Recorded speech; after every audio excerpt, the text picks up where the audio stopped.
You sitting here speaking about this shit, man. It's like, man, I don't have no personal gripes. I'm not sitting here angry. I ain't. No. But these are the things that be across the screen. And yes, I do have to address certain topics as I go ahead to talk about these things because they're here. But it's like, is it something you want to do every day? No. All right. Good afternoon. Good morning. I don't take ambitions with that, so I'm not going to talk about that in particular. I want to speak to America's agreement or deal with the continent and the Caribbean to be able to take all of their people and bring them over there.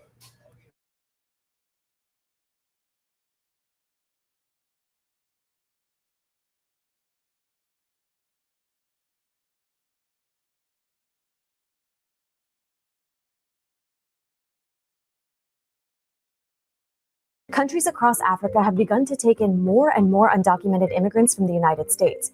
But many of these undocumented migrants aren't from the African countries they're landing in. In fact, many aren't even from the continent at all. That's because Ghana, Uganda, South Sudan, Eswatini, Equatorial Guinea, and Rwanda have cut deals with the United States to accept, or at least agree to accept, deportees from the U.S. So why have these African nations decided to accept U.S. deportees? And why is the Trump administration turning to Africa in the first place?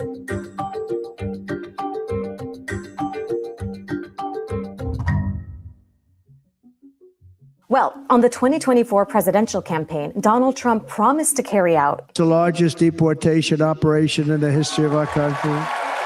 And to date, his administration claims it has deported around 500,000 undocumented immigrants. The Trump administration now is having more difficulties and is lower process in trying to deport people from the interior of the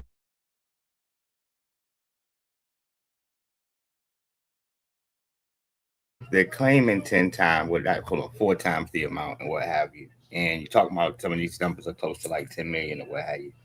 And he's only gotten 500,000. This is why I said, no, you're not really going to make a dent on anything if you got this policy, unless you had 2 administrations like this back to back to enforce the first administration policy. All right, you can't just have something like that for 4 years and have it roll. Will it do a little bit to draw people's attention? Yeah, it's already doing that. All right, but when you start looking at things like raw numbers, what it shows is it's not as much people that you think is getting snatched up as they put in front of you. It's actually a lot smaller number, and I'm talking about like since Trump's administration has started.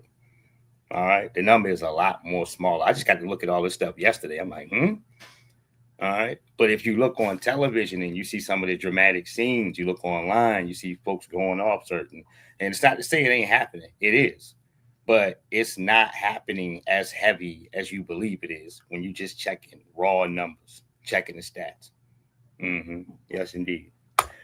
Anyhow, the overall deal they're saying for the continent here, I'm going to go back and just what Tay says, is that they're accepting deportees here, all right, from the U.S., and those folks are not from Africa or what have you, but they're still, these spots in Africa are willing to take these folks here. And I told y'all what the deal is. The U.S. goes ahead to offer up a big package of money to all of these countries that they're dealing with. All right, you get a nice little lump sum. Same way with Rwanda and the UK. All right, where Rwanda took all of their people. All right, and that process here, you might get a little deal, like you can stay over there for like 5 years or so.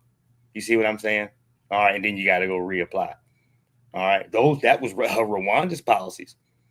All right, so they're free to put on you whatever they feel like they want to put on you there at that time. But those were the accepting parties. I do want to go back to show this to you, because I know we kind of went in a little bit too fast in here. All right, well, I want to show you these countries here again. For presidential campaign, Donald Trump promised to carry out the largest deportation operation in the history of our country. And to date, his administration claims it has deported around 500,000 undocumented immigrants. The Trump administration now is having more difficulties and is lower process in trying to deport people from the interior of the United States, as opposed to those quicker deportations that the Biden administration was doing from the U.S.-Mexico border. So the Trump administration has turned to third country deportations. It's a section of the Immigration and Nationality Act that allows the Department of Homeland Security to deport migrants to a country with a government that will accept the alien if removal to their home country is impractical, inadvisable, or impossible. administration is trying to use them to incentivize people from not coming to the United States regularly, but also to limit the options that the immigrants have when they're facing an asylum case. And now he's expanding the list of countries where migrants can be deported to. That's meant to, in some ways, intimidate migrants and then accept in the end that they return to another country. It makes the deportation process faster. It also makes it, in some cases, more coercive. And in the end, may or may not result in larger numbers. According to one study, his administration sent deportation flights to at least 25 African nations in 2025. But that doesn't mean those nations have official third country deportation agreements with the US. And that's where things get a little murky. There isn't a lot of transparency around these agreements and what they entail. Reports only confirm that 6 African nations have accepted, or at least agreed to accept, deportees from the United States: Ghana, Uganda, South Sudan, Eswatini, Equatorial Guinea, and Rwanda. While countries Wow. And what did Santi just say about Rwanda? Speak of the deacons. All right. Don't it look like the same financial job going on here? They don't attach too much stuff in the depth. That's why I'm giving y'all the context there. Yeah, the U.S. then gave them a big fat bulk load of money. All these countries right here. All right. Whatever it is, a nice little chunk. I mean, a couple, whatever, 100 million or so. All right. And that is to deal with the migrant situation. Here you go. All right. We go ahead to take this. And that means in the terms, as I told you, that they don't have to, directly be from the continent or the Caribbean. These folks could be anybody. All right. But you're just going to take a portion of what the United States has there and lock up. All right. At the immigration facilities. All right. Yeah. You're going to take a big piece of this. All right, hold on here.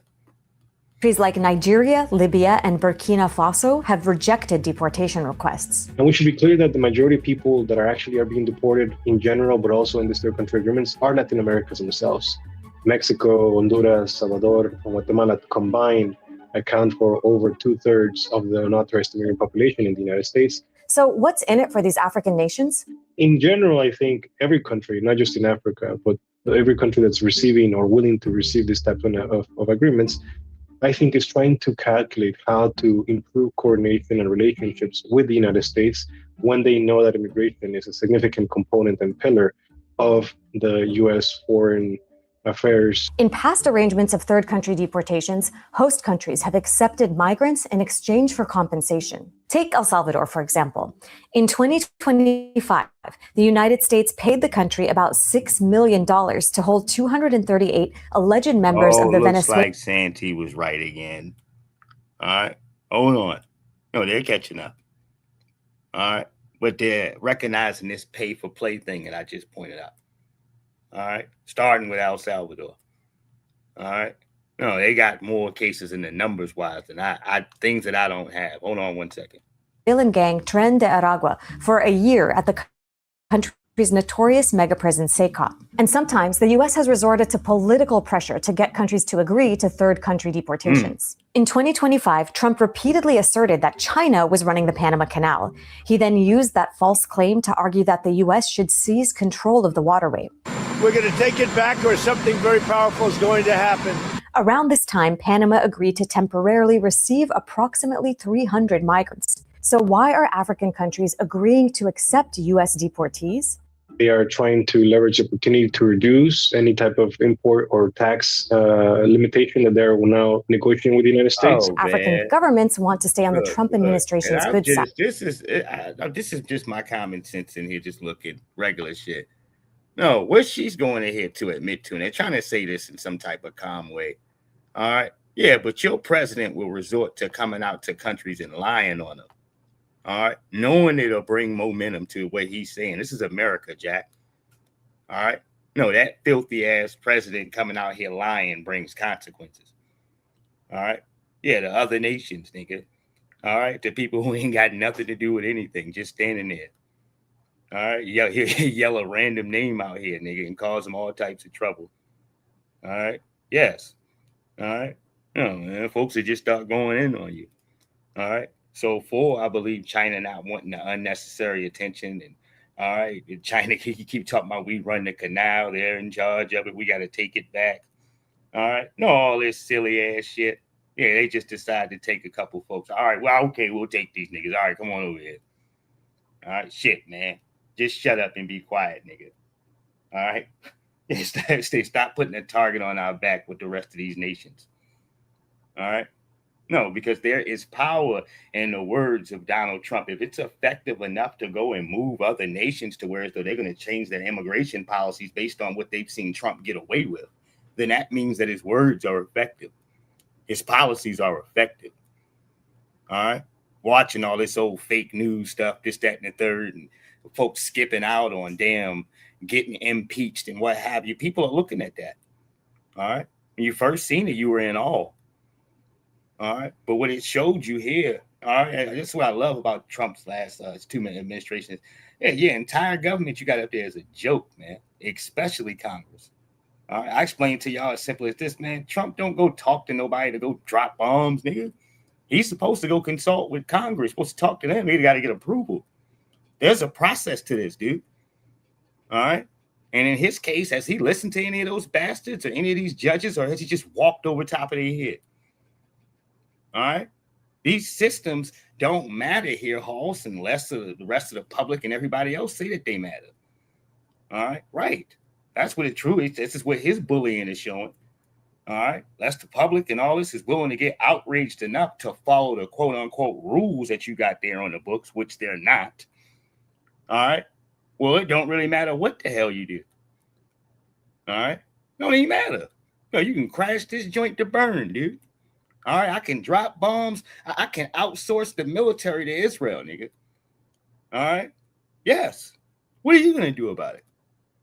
All right. Most of these damn congressmen you see around here ain't got congresswomen, ain't got no spine. They're in here to get paid. They worried about their money, not the people. All right. And this is why Israel has so many of our damn politicians locked in. All right. They're taking AIPAC money. All right. Large chunks of AIPAC money to do their bidding. All right. Yes, indeed. You guys can go and check the list for all your politicians that are connected to this directly or otherwise. All right. Hell yeah. When you can pay for an entire government, nigga, you can do some fly shit, Hoss. All right. Yeah. Yeah, like to turn your military into my personal mercenary to go after my enemies, nigga. All right. Yes, indeed. Shit like that. Hold on here. So why are African countries agreeing to accept U.S. deportees? They are trying to leverage the opportunity to reduce any type of import or tax limitation that they're now negotiating with the United States. African governments want to stay on the Trump administration's Hold good on here. side, What's up, particularly Greg? with sanctions Shouts and out to tariffs on brother, the table. The shouts second out one, to brother Greg, man. Good morning, family. Good morning. All right, good afternoon, I should say. and likely, especially in Africa, is to avoid being given visa restrictions for their nationals or for their own governments to be able to travel to the United States. But there's a financial upside for some African countries that are cashing in on the arrangements. Here's what we know. So far, Eswatini has received 15 U.S. deportees and has reportedly agreed to accept around 150 more in exchange for $5.1 million to build its border and migration management capacity. Rwanda has agreed to accept 250 deportees from the U.S. for the price of $7.5 million. And the U.S. has sent $7.5 million to Equatorial Guinea to accept 9 non-citizen deportees. And this is just, I'm throwing a piece of a number out. Somebody can come correct me if they want to. When the UK went to pay Rwanda, and I'm not sure how many people they sent over there. That number is inconclusive to me. You can look up that on your own. But when they sent them over there, because they had them on life jackets and shit, they had them with life jackets on little, boats, them little boats you blow up on them canoes and shit. All right, they were stacked like sardines on that joker. All right, yeah, that's how they was loading them up. All right, but they paid Rwanda somewhere around like $40 million, dude. $40 million. Yeah, to take somewhere about, all right, no, I don't want to get to numbers, but they gave them about $40 million. All right. Now, and that was the case where I told you the agreement is that you may apply for citizenship when you get there. But if you are approved for citizenship in Rwanda, You only get 5 years before you have to go back and reapply. All right. That's the deal that they were giving out. All right.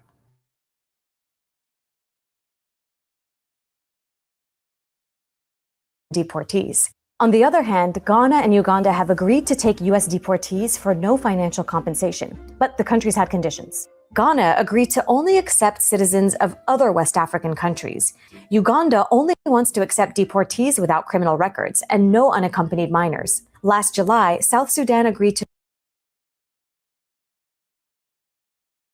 Hope and shout out to them for having respect for themselves, because some of these cats is taking a deal no matter what, and the natures and the blood and the respect of the legendary Idi Amin, Uganda.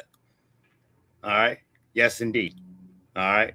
They said they are not taking any deportees that are got criminal records. All right. No, we ain't accepting them. All right. No unaccompanied minors. You're not going to do that to us. All right. No, put us in some strange predicament. All right. No, we got standards on how we're going to take the money. Sure. All right. Here's the rules. All right. No, you show me the other countries. You talk about having respect for yourself as a country. This is Uganda. All right. Right. That means there's a set standard there. All right. And even if it's not spread across Uganda fully, at least their government is speaking to the rest of the countries and the nations this way. This is what I can respect. All right. No, you wipe your goddamn feet off before you walk in my damn house. First of all. All right. Goddamn clean the shit out your damn nose. All right. Before you come in here. You come in here with some respect. All right. No niggas with criminal records. No unaccompanied minors. What do you see what else they got in here? All right.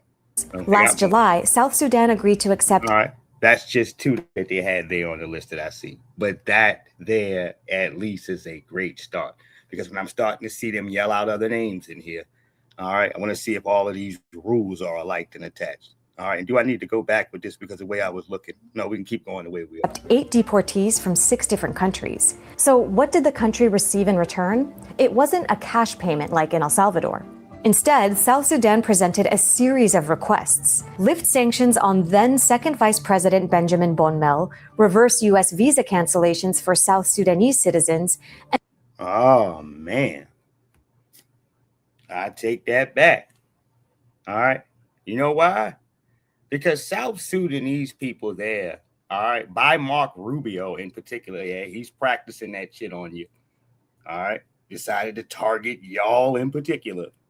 All right, to take your student visas. All right. Well, I remember this shit. It wasn't that long ago. All right. Yeah, but his South Sudanese people were the ones that he wanted to take all this shit from. Now, in the process of you trying to ship these people over here, you're suffering all these conflicts of interest from the people that you tried to debo, dude. All right. No, you don't want certain folks to access U.S. land. That's cool. All right. And for certain cases, I share Uganda's sentiment. We should not be having other people's criminals, dude, and unaccompanied minors. All right. We've taken on a lot of responsibility and gotten nothing. All right. Shit. And what I mean by gotten nothing, you still had to return these niggas no matter what. All right. Your crime rates have went up, nigga. Your people are they are less safe, dude.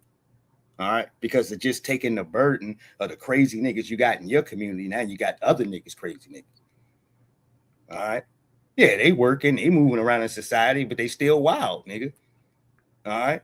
Shit, you didn't get the best of the best out of everybody else's country. That's the government's biggest lie, because if that's the case, then their government would have kept them papered up.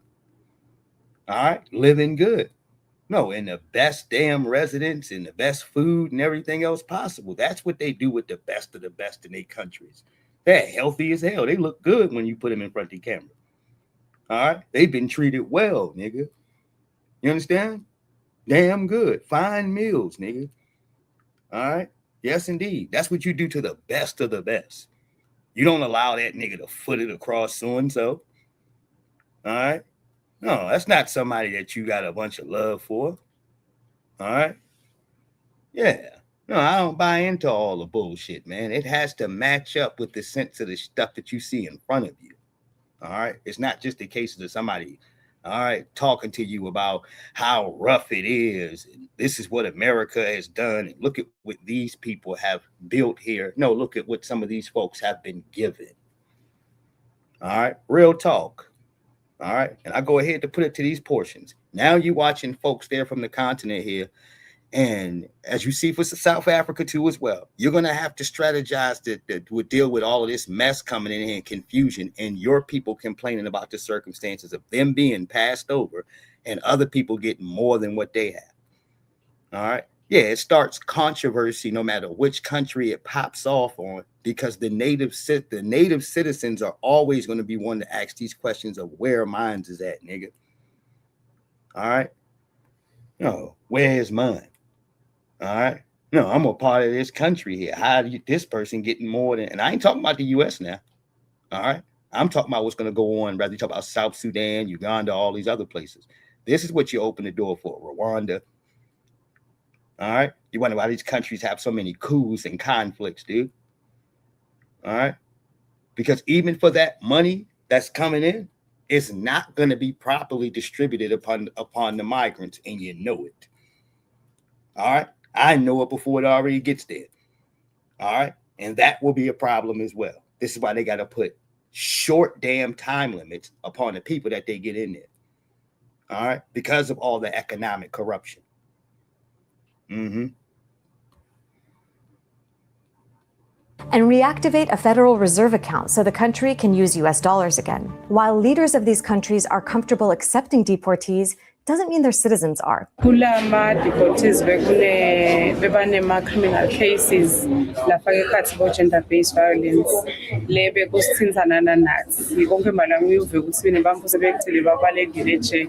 and countries from Europe, they are even advanced.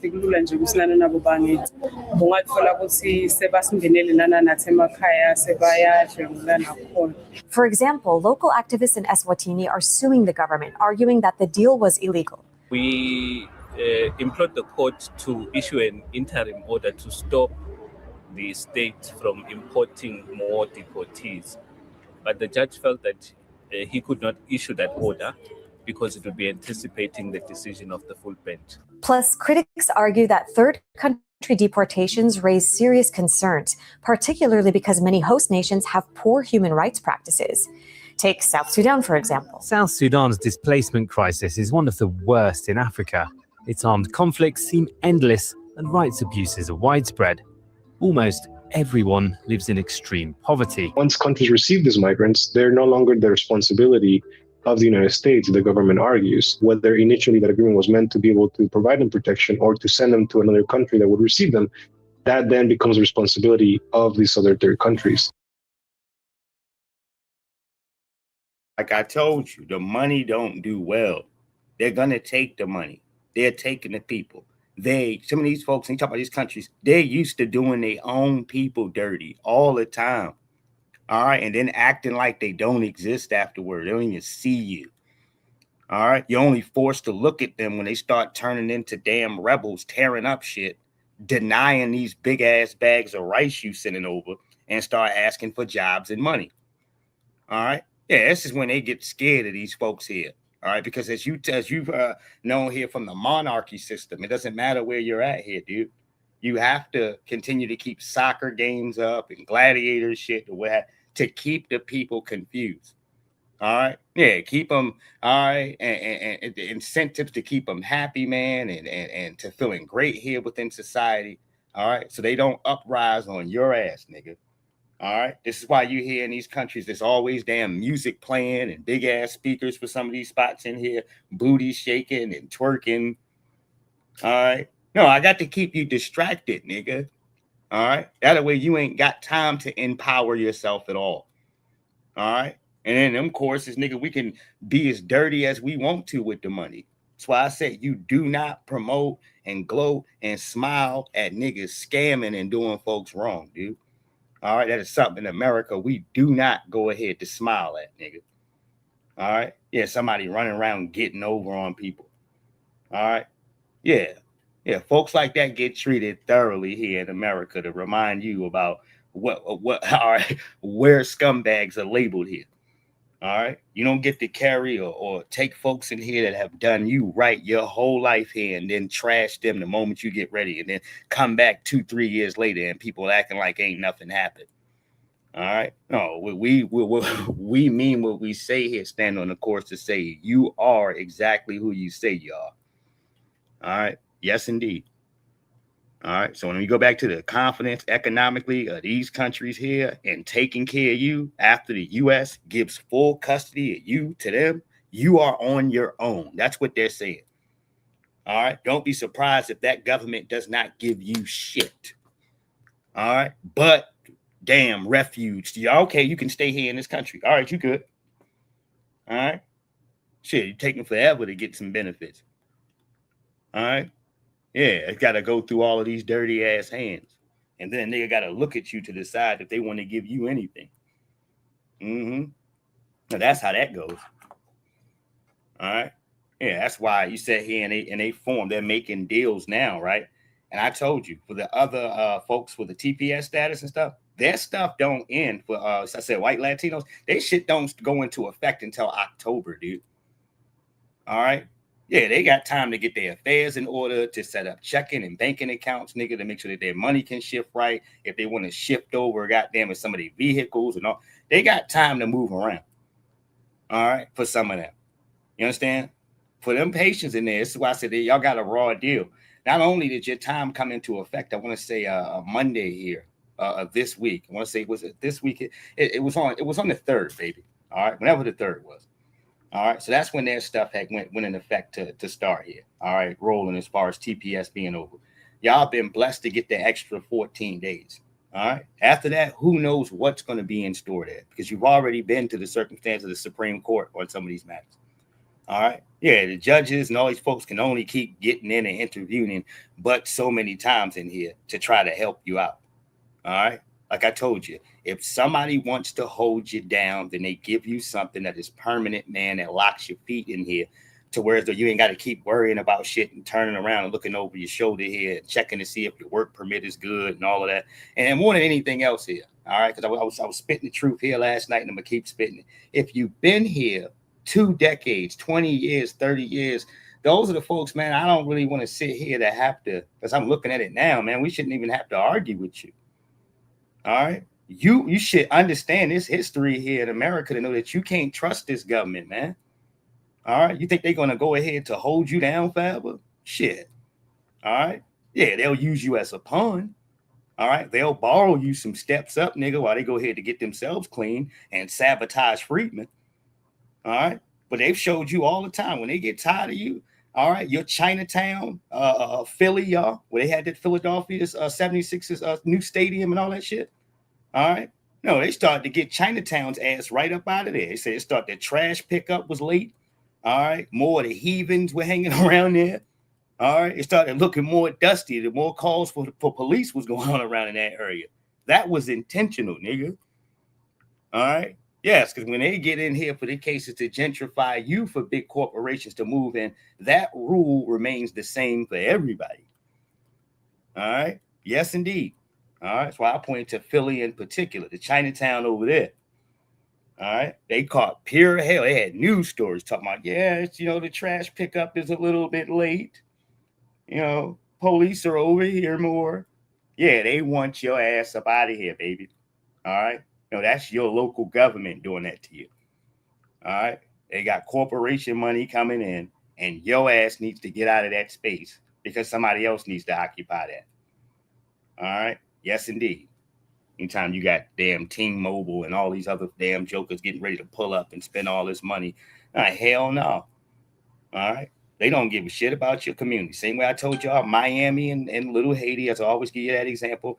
When white folks, beach houses got destroyed, they had water flooded and everything else. They turned around, looked at everything 10 feet above sea level, which was Little Haiti, and raised the property value up 12%, nigga. So if you did not pay for your land, dude, you definitely couldn't pay for it then. All right. And sent Haitian translators there to help talk these niggas to selling their damn land. Your own people were showing up with these folks. All right, that's what type of dirt was going on. All right, so they don't give a damn, dude. All right, shit. If in case you think you got some type of unique line on things, you don't. All right, no. When they get tired of all the slick words coming out of your mouth, dude, they got something for you too. All right, right. Making it more difficult, but potentially also subjecting to violations of international law. But what's happening between the United States and African countries is a microcosm of a broader global trend. Yeah, they don't care, dude. The other thing is that, all right, they understand that Africa will abandon you, these places here. They understand that the economics is shaky, meaning these places ain't good with paper and taking care of their people. They get that. But that's all the more incentive to send these jokers over there. That's why I say, and I say this respectfully here, you getting $2,000 and a free plane ticket back to your homelands, wherever you come from, all right, versus this treatment that they trying to go ahead to give you now, that first one is a whole lot better. All right. Yes, indeed.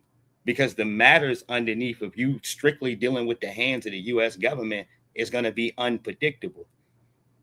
All right, because you don't know where they finna send your ass at, dude, or how that government is gonna act when you get there. And guess what? As I told y'all once again, you are no longer the U.S. government's responsibility when you step your foot over there.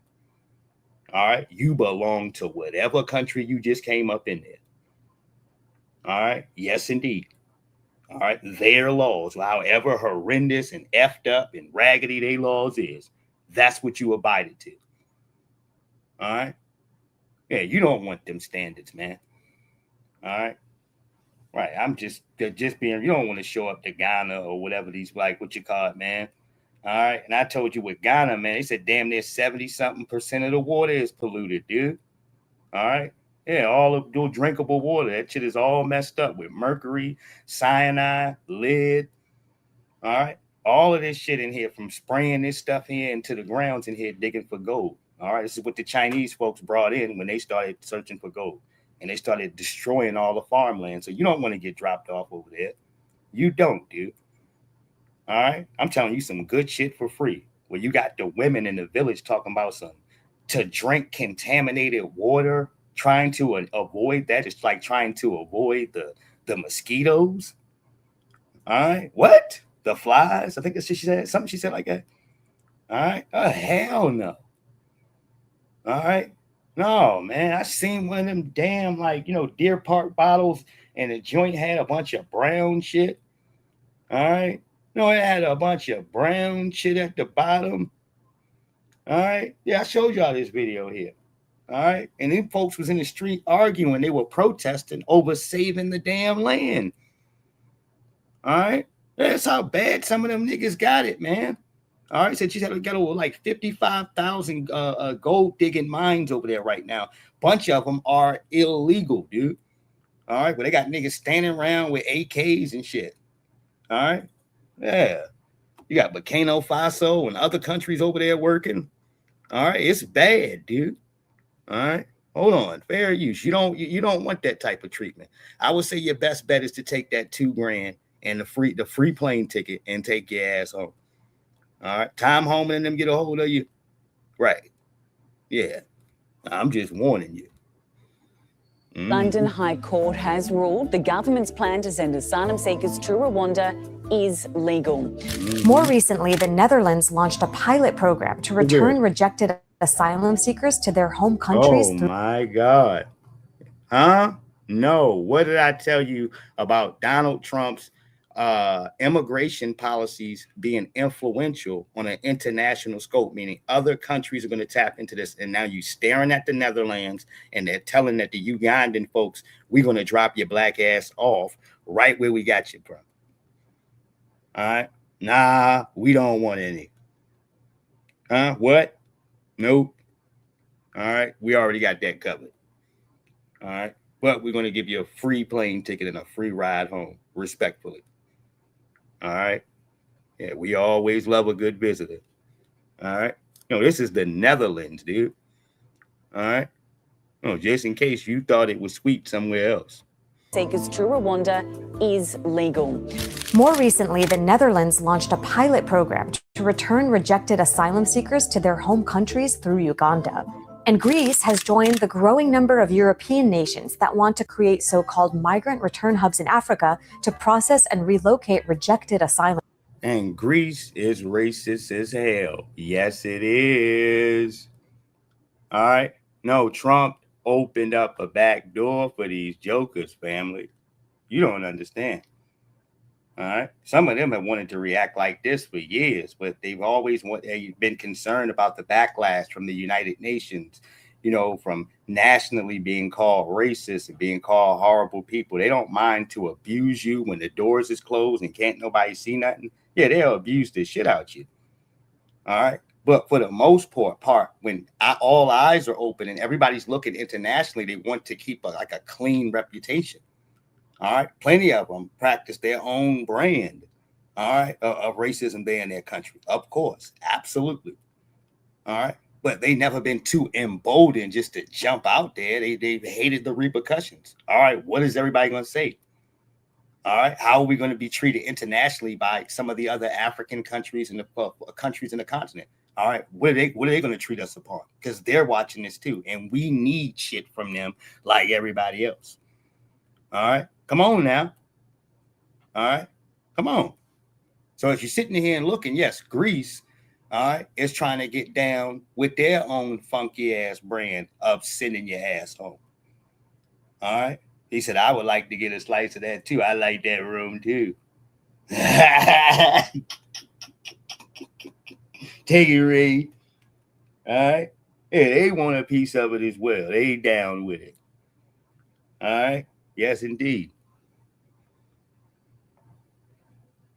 Asylum seekers. So as more countries turn to third country deportations, are those deals leverage or a liability for African countries?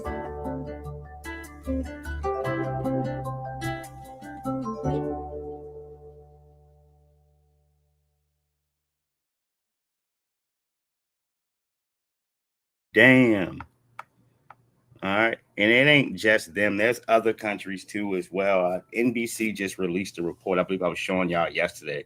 And what it was is that other countries are picking up on Trump's policies on immigration. That's why I said they got to step their foot on the gas. They don't have any time to be passive aggressive about how they feel when it comes to dark skinned folks, black folks, and what have you, in these other nations too. All right. Yes, there's a lot of them still sitting back in here worried about whether you talk about the birth rates and being able to maintain power for the long haul. All right. And that means going up in here and excuse me, what he said? He said tightening up the ranks here, Halls. All right. Absolutely. Now, I sat back and I listened to enough of this trash in here earlier from this lady, but I do want to point out one piece that I had from yesterday that I played, and I'll just leave it there. And that's with the cases of how Trump came in to strong arm shit. All right. Just one case and scenario. All right. Because he fired a lot of people, family. And he did this from a standard of, you know what? I was president before. All right. I understand some of the things I let go right up underneath my nose and excuse. And he just continued to let people who are against him, doing investigations on him, continue to work. All right. Yeah, he came through the door in this administration and said, hell no. All right. We're pressing charges.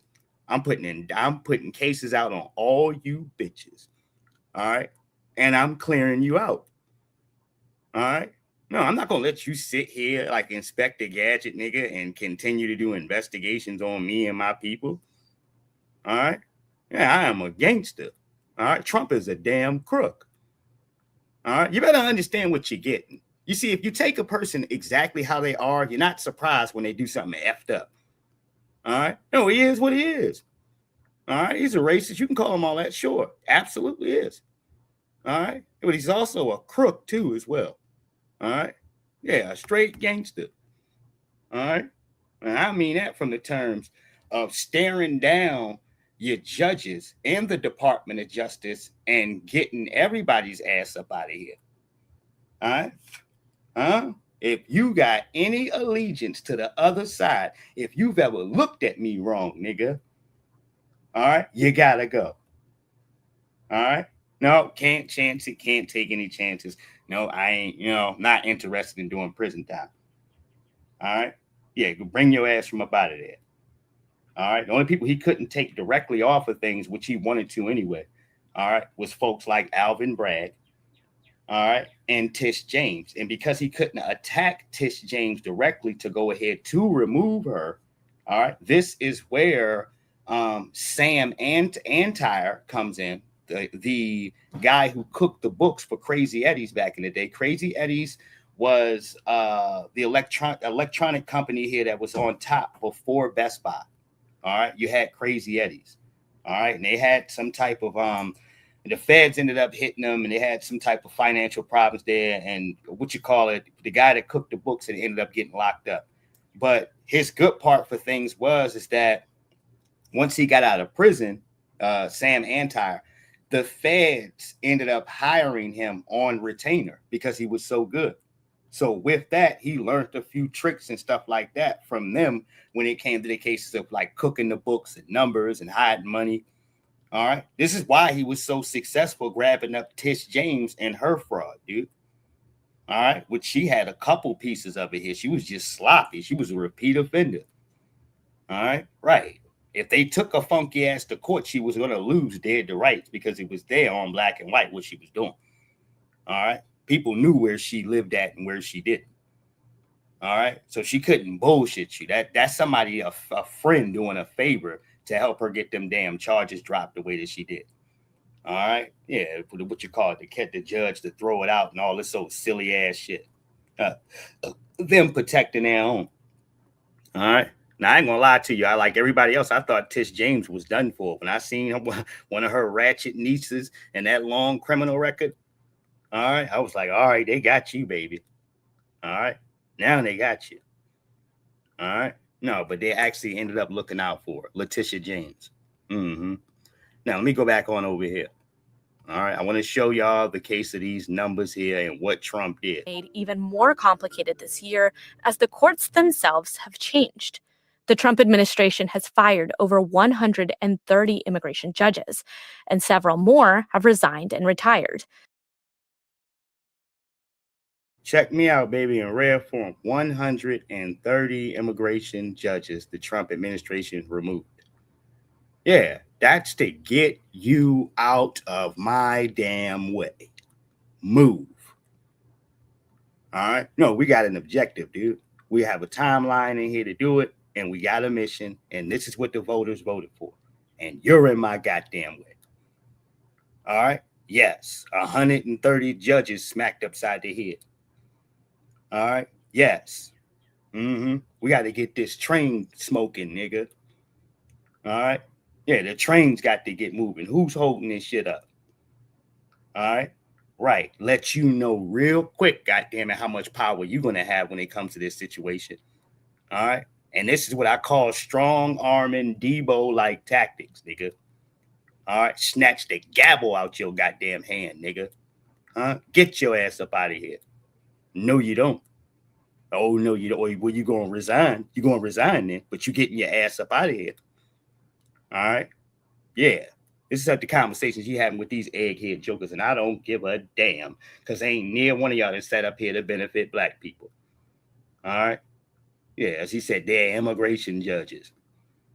All right? And did y'all remember seeing one of them immigration judges opening up the back door, letting a fugitive all right, run through the judge's chambers, the back door. All right, like, man, like, yo, what the hell are you doing? All right, this is the judge doing this shit, man. All right, yeah, got the damn attorney with him. All right, the attorney and this damn joker in here is supposed to have ICE snatch his ass up because the people was in there waiting for him. She seen them folks, yelled at him, sent them away in the wrong direction. All right, on some old bait and switch. All right, then took the goddamn joker and brought him through the middle part of where the judge's chambers is, that middle part there, brought him all the way to the back to some back door here, Halls, where him and his attorney can go ahead and run off. And that nigga ran out in the building. They ended up catching him in the street somewhere. All right. Yeah, they caught his ass. All right. Came back and locked the funky ass judge up, nigga. All right. Yeah, perp walked her right in front of everybody. That's what your ass get. All right. Yeah, you don't get to break the law.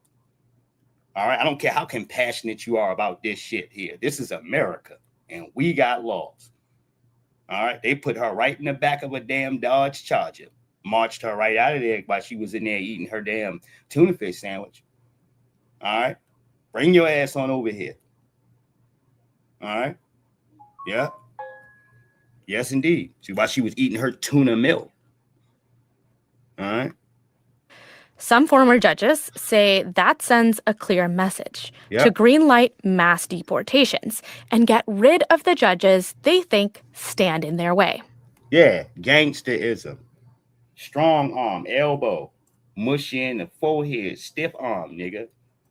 Gangsterism. All right. What you mean you ain't down with it? All right. No, we came here to make a ruckus, nigga. All right. Yeah, I want the ground to shake. All right.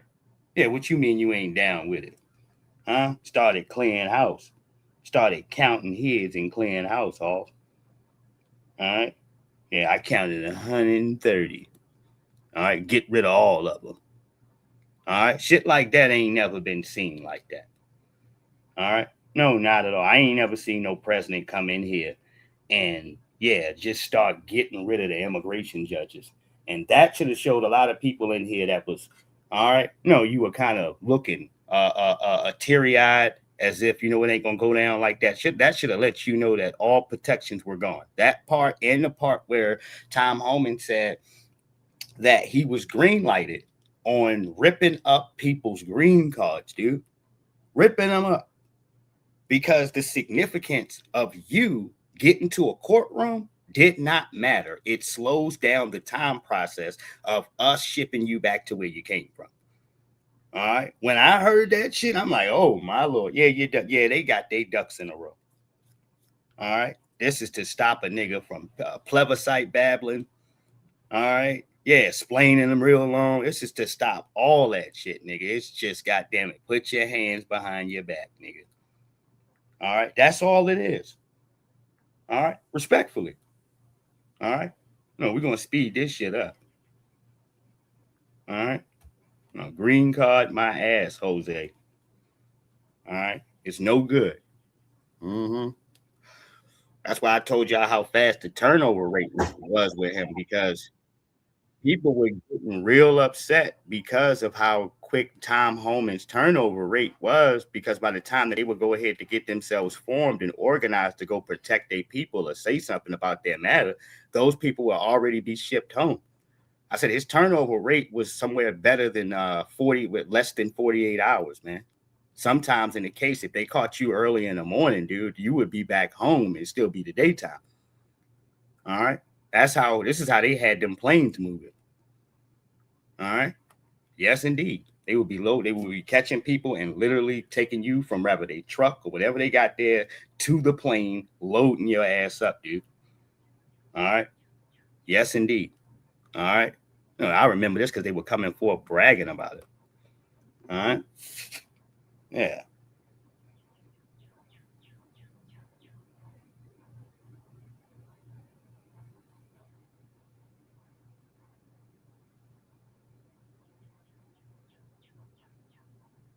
Yes, indeed. Let me go ahead and keep going. Now it says record number of Americans say that they'd like to leave the country permanently. And I say, don't talk about it, be about it. All right. What you telling everybody for? You wasting time. All right. Yeah, get out of here then. This is the greatest country ever, man. It's the best country in the world. All right. You don't want any of this? That's fine. You don't want none of this shit? All right. Well, that's fine. All right.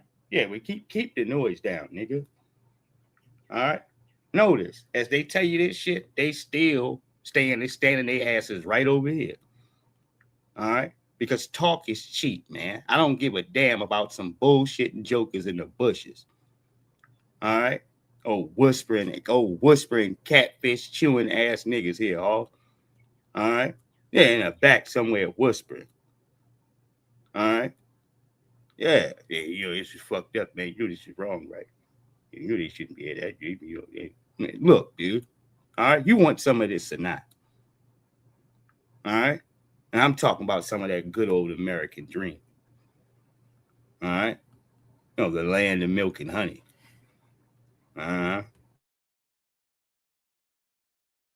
Americans, the dream is starting to look a little different. As our country celebrates 250 years, more people are considering a big move, not to another state, but rather to another country. A record number, in fact, say they'd like to leave the U.S. permanently. CBS's Gwen Baumgartner looks at what's behind the so-called American exodus.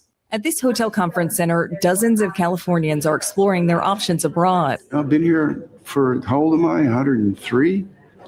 Time for a change. It's part of a booming business helping Americans move overseas. David Govaker represents Optimize Investment Partners, who organize this event for people interested in living in Portugal. They want specific answers like, what is the taxation? How soon do I get my residency? An estimated 180,000 U.S. citizens moved abroad last year, as the number of people entering the country, minus those leaving, turned negative for the first time since the Great Depression. A 2025 No, back to what Santee told you one more time. I'm just putting it and forming it up in here. All right. So that rating of all of these people just coming up in here has shortened itself. They just confirmed what another thing I told y'all last night here, which is that case of they're not allowing a lot of people to come in here anyway. All right. So all of that case, when they go ahead to tell you that you can leave and go reapply, yeah, because they know they're not going to let your ass back in here anyway. All right. No, why do you think they so adamant about to give you $2,000 and all right for you to do it on your own? Yeah, because they're not unlocking that door again to let you back in here. All right. They recognize for some of these folks, 25, 30 years, nigga, you might have had a visa to work for about a week, nigga, and stayed for 30 years. They're not going to take somebody like that and trust that you're going to honor our codes and systems to make your court dates. No, the record shows that you will neglect this shit for 30 years. All right. For some of y'all, 25 years, 20 years, you'll bypass it. All right. Because you feel like, and for your cases here, though, there's a Democrat in office. All right. However your situation is going. And it ain't no big deal for me to do it right now. All right. Yeah, that's been the problem. And even for Republicans, it's been the same way. When I tell you guys about the reparations given to Asians that were put into the internment camps in here, that was done by Ronald Reagan, which is a Republican. All right. Like I said, this form of aggressiveness towards mass deportation and shipping folks up out of here, this has been a Donald Trump thing here, dude. All right. Yeah, this is why it's come with the fashions of so much shock and people having to fully show themselves to you. Mm-hmm. Yeah, because before now, you could take a Democratic politician and they could play both sides of the field and they didn't have to worry about the Republican side dropping the hammer too hard on immigration. All right. Yeah, they were going to stop some things. They were going to go ahead to play the role and make it look a certain way. All right. For this damn public display of political theater, some old Commanders versus the Cowboys bullshit. This is how they want you to look at politics. All right. Yeah, like you're staring at football teams. All right. Yeah, true indeed. All right. They could have go ahead to do that. But like I said in here, for Trump's standard in case here, it remolds and it reshapes the damn country as you look at it, period. And it opens up opportunities, dude. All right. It sure does. All right. In the same cases where you hear people belly aching, they were looking at their golden goose for the future and the money that they were going to cash in by not having to pay legal wages to their staff, dude. Yeah. And tucking a bunch of bread in here, saving on their taxes and different shit like this, just by having access to these migrants and allowed to engage into human trafficking, dude. That's what it is. All right. Hold on. A Gallup poll found 20%. of Americans would like to leave the U.S. permanently. Among women ages 15 to 44, that number climbs to 40%. Tufts University sociologist Dr. Helen Marrow says despite those vowing to move to Canada after the 2024 presidential election, politics typically isn't the biggest motivator. I think that the economics and the cultural exploration and interests and the social networks really drive a lot of the trends, more so than political concerns do. Jessica Cuevas says a year-long job search spurred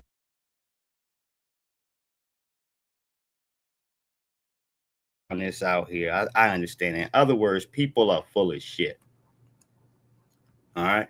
No, just like some of your folks out here who cut their hair and you stop speaking to your family, all this weird shit over the Democrats and the Republicans, just for your goofy ass to look up and see Barack Obama chuckling next to Trump at a damn funeral. The joke's on you, man. All right. They sitting here playing political optics in your damn face. Whole time, everybody's meeting at the cocktail party. All right. No, everybody's still engaging and associating with each other, and you ain't speaking to your family. All right. This is the weird shit I get out of certain parts of politics, dude. Some people, like, you get so invested, you done lost your damn mind, dude. All right. Right. You can't separate any of the differences here as you go ahead to deal with people that, goddamn it, you grew up here with. All right. Yeah, the Democrats ain't cutting their hair for you, nigga.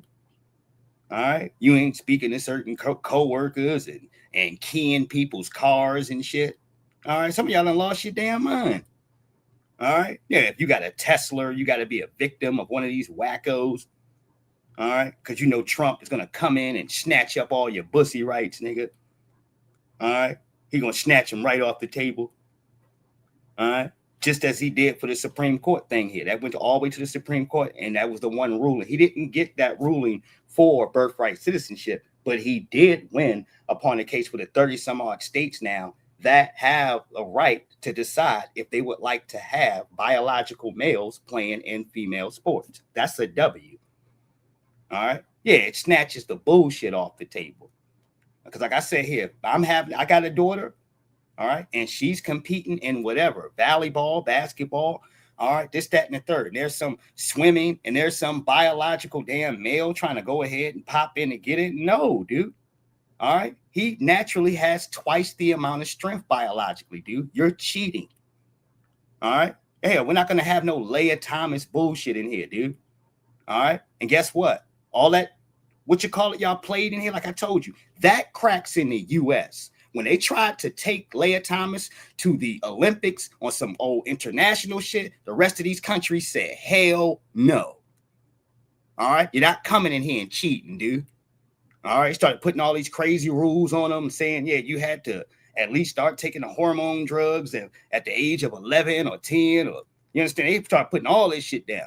All right. To make sure Leah Thomas couldn't go and compete. It's like, yo, as a biological male, you're 444. All right. Yeah. But then you go and switch to a young lady now. You transition to that. And now you're number one. What about these young ladies that work their hind parts off, dude? All right. That sacrifice, that put everything to the side, that pushed as hard as they could as a young woman. All right. And you naturally are going to go ahead just by physical anatomy and get beat, dude. All right. Yes. Because you got a biological male in front of you. All right. And I showed y'all that criticalness and the dangers of like the physical combat side. UFC, one of the young ladies got her skull cracked, man. You don't play around with stuff like this. You don't. All right. All these other guys want to play these little strange, degenerate games and do all. You do that on your own. We're talking about the safety of the kids now and what the future looks like.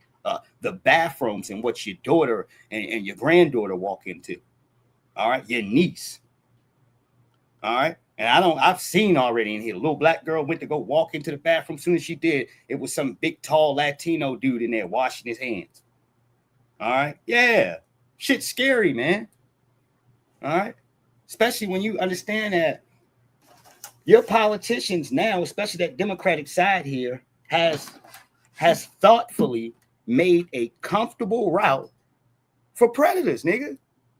All right. All them policies you see like that, that have nothing to do with the satisfaction of kids or bringing any type of joys and positive, just sexual degeneracy, that's for the predators, nigga. All right? There's no gratification that a child goes ahead to get to seeing some pervert standing around in the damn bathroom there. All right? Or in their locker room. All right? Yeah, playing mental games with people. All right? So that was a W here. Now, for the rest of the states that have their stuff in place, it's going to stay like that because this is what they want to have down on the books. It's already been ran through as far as what the process is. So, all right, I can't tell you who those states are, but you can definitely go look them up. But there's at least 30 some odd states that from the Supreme Court's case there that can choose if they would like to tolerate such behavior going on in their country, in their state there. All right, y'all know my opinion. All right, give me 1 second. Her family to move from Chicago to Mexico last summer. Hola. Now she's using social media to help others make that same leap. I think it's allowing people to have that creativity and wantingness to have a different experience. Sharing the idea that the American dream can sometimes take you elsewhere. Yeah, if your paperwork ain't right, she's a bad example. You trying to go ahead to promote this case, and for y'all video y'all got here from with ABC, whoever this is, one of these news stations here. And your case is you want to try to incentivize people to go ahead to leave the country to go somewhere else. But then you also have to admit that nobody has followed any of the bluffing. All right, barely anyone has followed any of the bluffing that they promised when Trump got back in office. So, like I said, your objective is dead on arrival right there. It is. Because it's just, you just admitted here, as I told y'all earlier, that people were just blowing smoke, man. They looked on the other side and they understood the grass wasn't that green. They may have didn't like the political sides here, but they understand the difference of living that's going to be affected immediately the moment that they're gone from here. Everything they're going to be cut off from. All right, that's why I said, if you got them standing next to a damn Mexican flag, dude, all right, it looks like a Spanish couple. So it looks like they're where they're supposed to be at here. No disrespect. All right. No, if you could go ahead to show us at least a plethora of white folks or this, that, and the third, or some freedmen, all right, who decided to get up and leave. Now for your proposal with this, all right, you got a little bit of validity because you were at least were able to give us that type of form of transparency, dude. All right. But to tell us that foreigners here would like to go back home. All right. Right. Okay. All right. Yeah. It really don't hold nothing. Niggas just kind of looking at you. All right. Well, what's your point? All right. Right. Shit. They'll return back over here. That's my thought. Even if they did leave, they'll be back, nigga. All right. Shit. And if they don't, then that's good for them.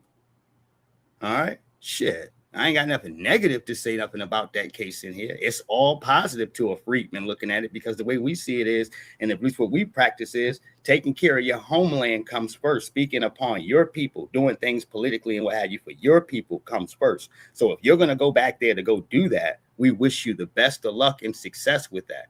Enough to champion the rest of your people following suit. All right. Yes, indeed. Real talk. Mm-hmm. Yeah, I ain't gonna go ahead. There's no smoke to be given.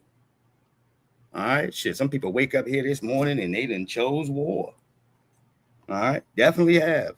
All right, I'm looking around at all the energy around me here, Halls, and just staring at stuff. All right. Yeah. I look to go stare at my phone. I'm like, man, I ain't tapping into that, man. If it ain't anything positive, I'm not looking at it. All right. Yeah, there's too much random rabbit dog going on around, man. Like somebody figures that you want to slap box with them because they're angry about. Look, man, I can give a fat rat's ass about what the next nigga angry about. All right, let me tell you like this. I don't care. All right, I don't give a shit. I have my own damn problems here, dude. All right, you sit here in the case why another nigga wilding. I guess because he upset, nigga. All right, right. Shit. All right. Yeah, this nigga's pissed off every damn day, and it ain't going to change. Now, your mood will be affected on how you move and how you treat the world and how you see things. All right. Right. And how you choose to react. All right. Well, I say, man, my temperature stroke, you want to see me here to get my energy up, point me in a direction of something that I love, dude, that I care about, that I have a heavy interest for. All right. And you're going to see, you're going to see me go through the roof. That's genuine goddamn energy I'm showing it. Authentic energy. All right. Right. And it's placed, it's put in the right place. Now, we go back to this young lady here, and it says, I know I want to put this comment up, 3/6 Black Spade. And he says, why don't immigrants ever recognize that this when they displace Black Americans 10, 15, 20 years, don't mean that this is your country. The delusion be amazing. And it's too late for all the performative shit anyway. What do you mean performative stuff? I guess we're getting ready to find out. All right. Sometimes I'll read the comment, we say before or after, but I read it before because I don't really have a direction. I didn't listen to this. Being an immigrant, people often think immigration is not a Black issue. It is. So TPS, temporary protected status, is a program built. Well, directly for you and your people. Lips turned sideways like freeway. All right. Looking off into space. All right. No, baby, because you know what you're doing is wrong. You came in here wrong. How is that? It's not a black issue, baby. All right. The issue of TPS status here is directly for you and yours. That gives you and yours some benefits. We don't get any money off of that, baby. We don't get any food stamps or extras or help with our driver's license. We don't get none of that. All of these things go directly to you and yours and anybody else, and as he said, that can be identified there as an immigrant. All right. That's why this is a non-Black issue. All right. Hold on. To support immigrants. And so when they arrive here, it gives them opportunity to get a driver's license, give them an opportunity to get a work permit. Haiti has been paying for the rebellion of 1804. The U.S. has put a foot on Haiti's neck and made them pay. And so the economy is unstable. You got gangs fighting against each other. You have the president being assassinated. So they're leaving this behind to come here. And when they come here, this is what they're facing. A very good friend of mine in South Florida, she has TPS for a long time, was trying to adjust her status to become a green card holder, but it just was incredibly difficult and very, very expensive. Like my husband, he arrived here at the age of 2 years old. He found himself in a situation where he was accused of a crime. He was later pardoned, and ICE used this crime to try to deport him. And we see this all the time. Unfortunately, now this is their home, and to up. No, you're a habitual liar. I got to go back. All right. No, you're a lying tether. All right. Yep. I can officially call you a lying tether. When you blatantly disrespect and neglect history just so you can manipulate these circumstances to your favor to make America the bad guy, or freedmen, Black Americans the bad guy, you wrong, dude. 1804, and the money you had to pay was to France. You guys defeated Napoleon's army. Let's get to the facts, man. All right. She ain't the only one. It's other jokers from Haiti running around here doing that. Another young lady had to get checked on one of these podcasts for doing that. All right. It ain't just her, but y'all need to stop this crap. We ain't got nothing to do with the restitution that you chose to pay Napoleon in France. All right. All right. Yeah, we ain't got shit to do with it. You should have told them to kiss your ass, nigga. You're paying them because you beat them in a war and stopped them from enslaving y'all. All right. Because that's what they were trying to do to take over and to put you guys, all right, back into some form of slavery. And you stopped it from going on due to the tactics of Jacques Dessalines, guerrilla warfare, and being able to use the resources right up underneath your ass, nigga, as a weapon. The rock you sitting on, the machetes, the mountains, jumping off of trees, all right, and getting down, dude. That's what 1804 signalizes here, all right? You guys becoming a free and independent nation then, all right? But you beat Napoleon's army, the French army, to do that, not the U.S. All right. Yeah, you need to be looking for the franc right now here, Halls. All right, the French franc, or excuse me, their money right now is euros, dude. They haven't used the French franc, I want to say, since 2002. All right, just to be politically accurate, nigga. All right, yeah, you need to be looking for some euros, Halls, not U.S. currency. All right. Fair use. To get a driver's license, give them an opportunity to get a work permit. Haiti has been paying for the rebellion of 1804. The U.S. has put a foot on Haiti's neck and made them pay. And so the economy is unstable. You got gangs fighting against each other. And these are called personal internal problems here. All right. Personal internal problems. That's what these are called. All right. Yeah, we can't stop this from going down either way here. We can't. All right. And you can put this down here for any country here in America, what have you. All right. Has their form of gangs, troublemakers, and what have you. All right. But these countries are still able to survive and maintain. All right. Because the majority there in these decent, all right, countries, the population themselves, like the U.S., says that we will not prescribe to degeneracy and raggediness around here. The filthy, incompetent jokers will not run the community. All right. That's why other countries are able to be successful, baby. All right. Now, let me go ahead and teach you a lesson here as we're talking to you. All right. That is not a problem here that opens up to the rest of the damn world here.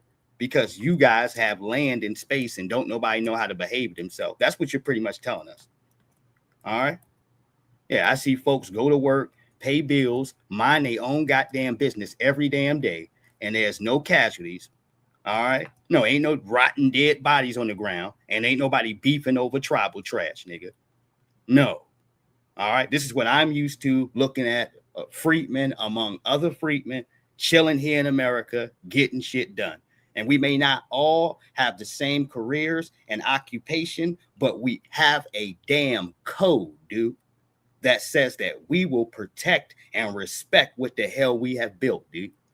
All right. We're going to let somebody come in here and just F it up because they don't want nothing or they're prepared to crash out. That's a personal problem. Once again. All right. No, as a country here, we've kept our mold and shape to be greater here. To build, to become further here underneath over the chain here, for technology to go ahead to build itself. And for plenty of people coming over here seeking this land of milk and honey, dude. All right. Yes, indeed. All right. And y'all can do the same for yourself if you guys establish a damn code.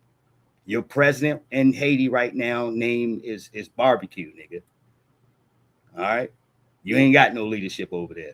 You have the president being assassinated. So they're leaving this behind to come here. And when they come here, this is what they're facing. A very good friend of mine in South Florida, she has TPS for a long time, was trying to adjust her status to become a green card holder. But it just was incredibly difficult and very, very expensive.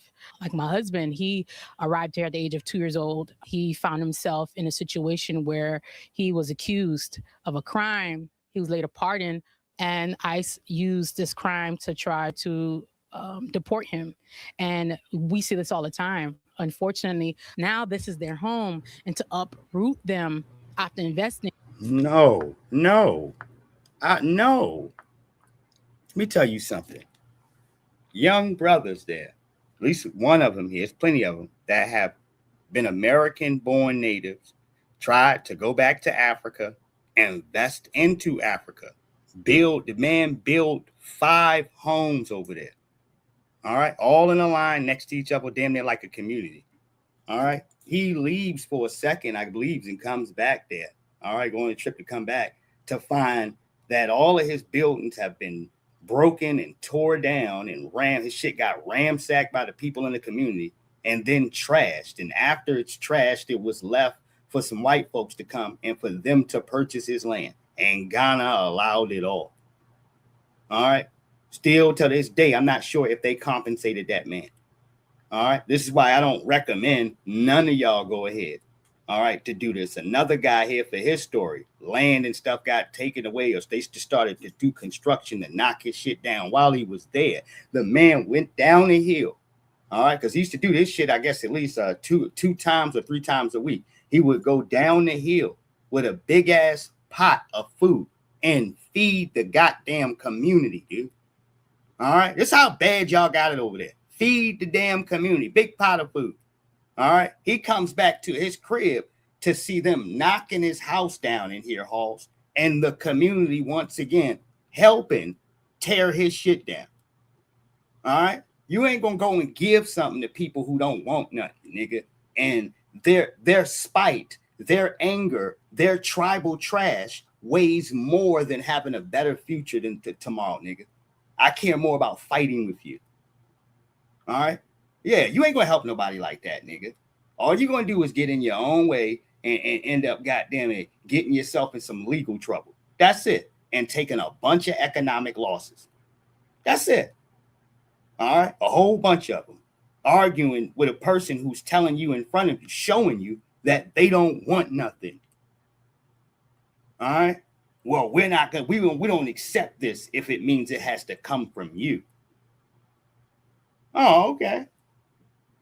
All right. And what makes my sentiment echo? And I tell everybody this from the most barest context of politics that you can ever look at, baby. Show me the native-born freedman who has left America, moved to the continent or the Caribbean, and now holds a high seat in politics to where as though they can change bills, laws, and legislations in that country. All right. Where? Give me that example of that country. Where is the freedmen at? I can point at plenty of their people in our government sabotaging shit for freedmen. All right. Yes.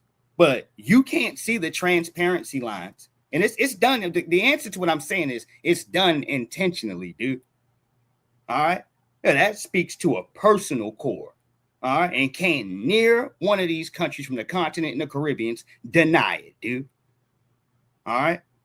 Yeah, y'all get on code to make sure that we don't have any hand in any of the success that pops off here, Halls, because you don't want to have to give us any credit at the end of the day. And a lot of y'all don't want to stop the foul shit you're doing. They understand this much. All right. No, if they ever put a serious freedman in charge politically, white ass kissing will no longer be a priority, nigga. It will be snatched off the table, nigga. I'm talking about, goddamn it, today. All right. That is no longer a priority. All right. Getting your lips close to a pair of white butt cheeks. All right.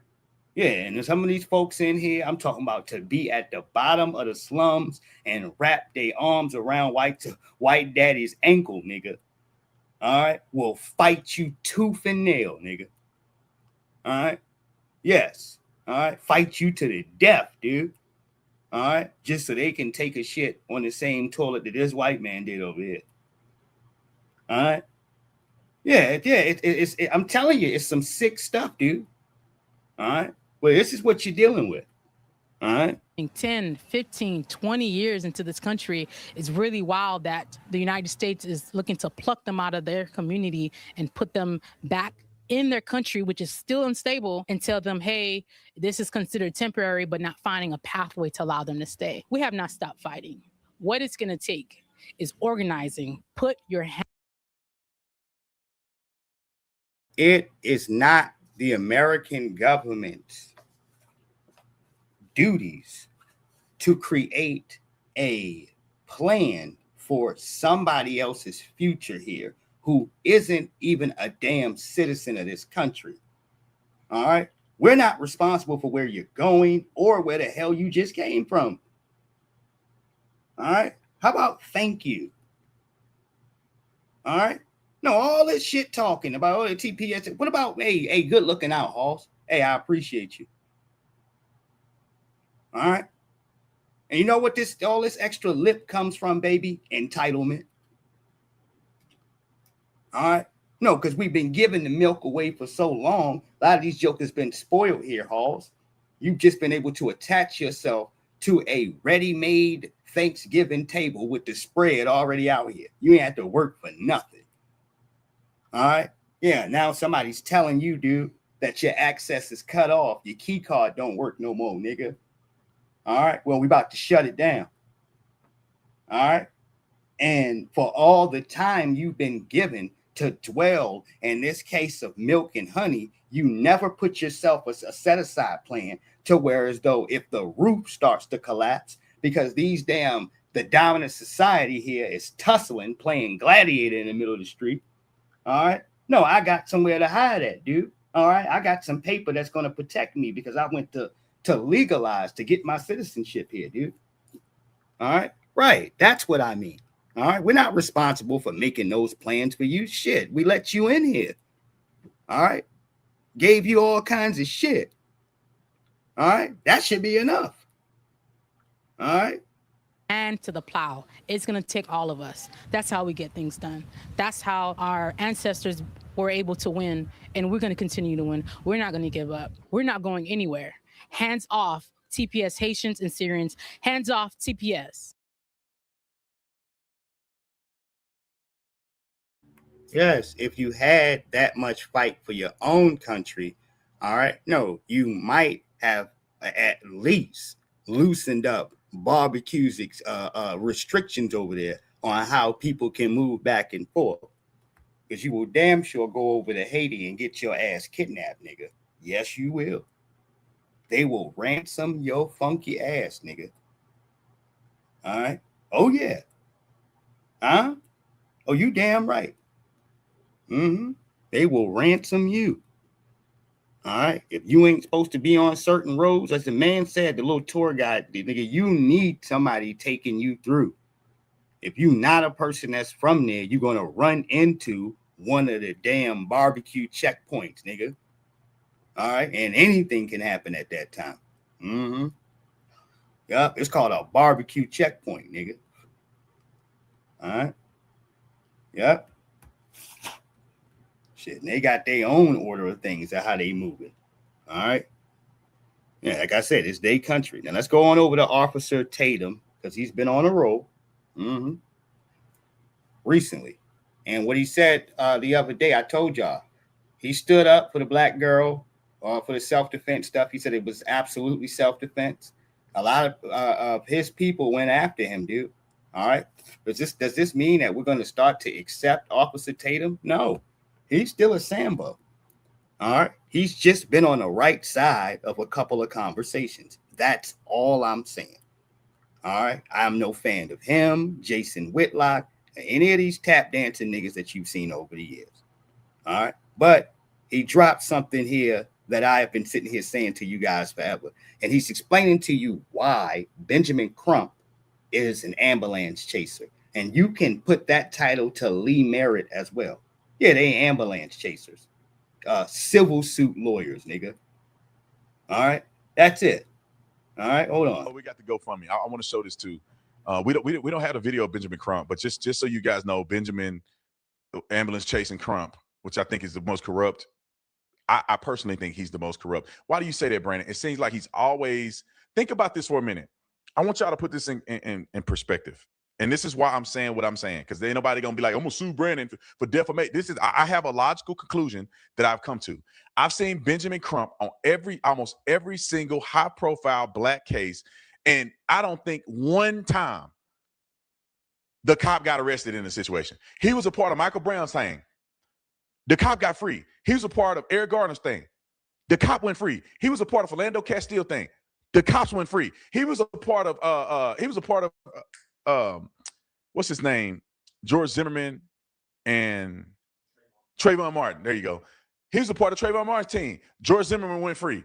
Like, he a part of everybody thing as a family advocate, and he makes so much money doing this, and there has not been justice on 98% of the cases that he preside over. There has not been justice for these people. When I say justice, I mean the justice that he claimed he's going to get for the family. In these situations, all these people are wrong. But this dude has been on Breonna Taylor. He was on Breonna Taylor case. What happened? All the officers got off of Breonna Taylor case. This dude is on every case that he's on, advocating for the family, making millions of dollars. I'm pretty sure when they get a settlement, whether it was right or wrong, he get money from the settlement. Michael Brown's family got a settlement. Philando Castile's family, I believe, got a settlement, even though he was wrong. Eric Garner's family got a settlement. Breonna Taylor's family got a settlement, even though she was wrong. All of these people got settlements. He gets paid. Breonna Taylor was wrong. This is why you're a coon, nigga. A woman who was butt naked in her own apartment, who got murdered here because the police kicked in the wrong door with a bad, funky ass warrant for a boyfriend she ain't even mess with no more. All right, and stole her rent money, and she was wrong.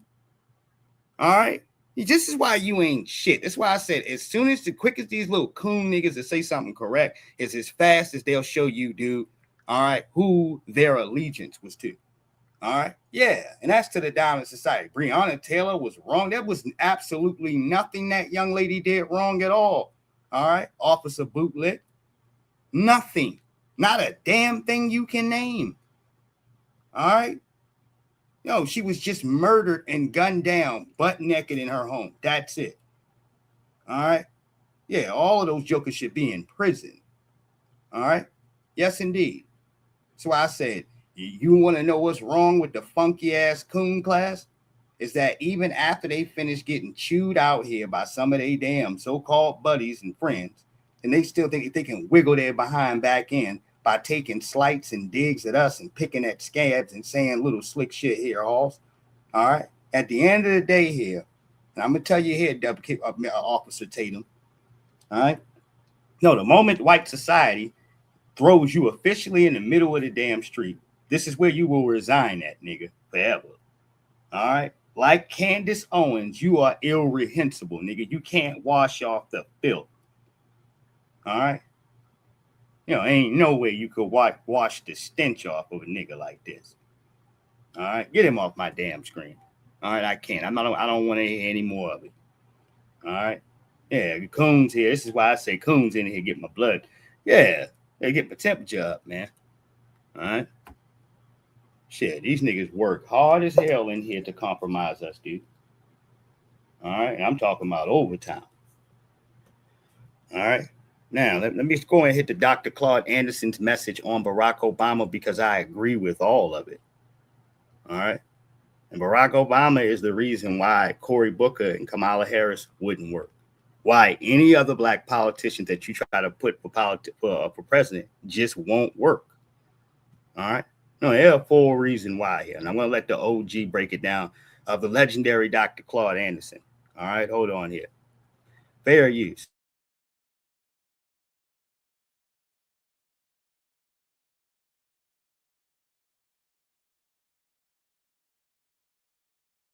Attorney loose. What did you think of Barack Obama being president? But Barack Obama is a joke. Barack Obama didn't do a darn thing for black folk. As a matter of fact, he hurt black folk in 2 ways. First of all, he had 8 years to do something for black folk, but he carefully and judiciously avoided doing anything for black folk. And most of my white friends told me in politics, and I was always with president governors, they say, hell, we would never have voted for Obama if we'd known he's going to do something for black folk. We knew he would never do anything for black folk. And so, but that's the first thing. He never did anything for black folk. But he used that old thing that they did back in Philadelphia in 1789. He used very broad, ambiguous terms. I'm the president of all the people. They like to say a rising tide lifts all boats. That's a stupid thing. Yeah, because black people boat got a hole in it. That's right. It's in the bottom of the damn right. Yeah. Attorney loose. What did you think of Barack Obama being president? But Barack Obama is a joke.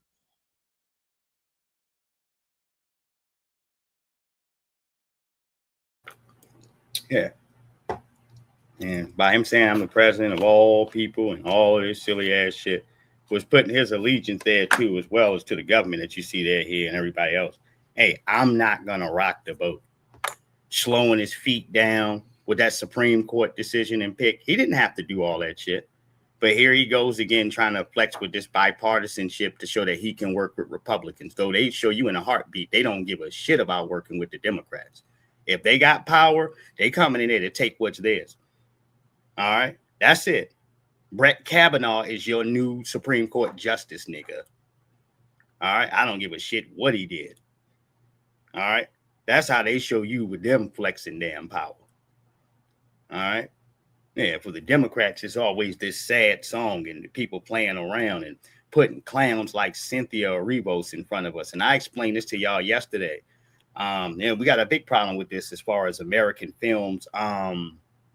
Drewski, all right, for one of his controversial things, a lot of this shit is controversial, exposed this with the UK individuals here, black folks coming over and taking damn freedmen jobs, freedmen roles, freedmen experiences.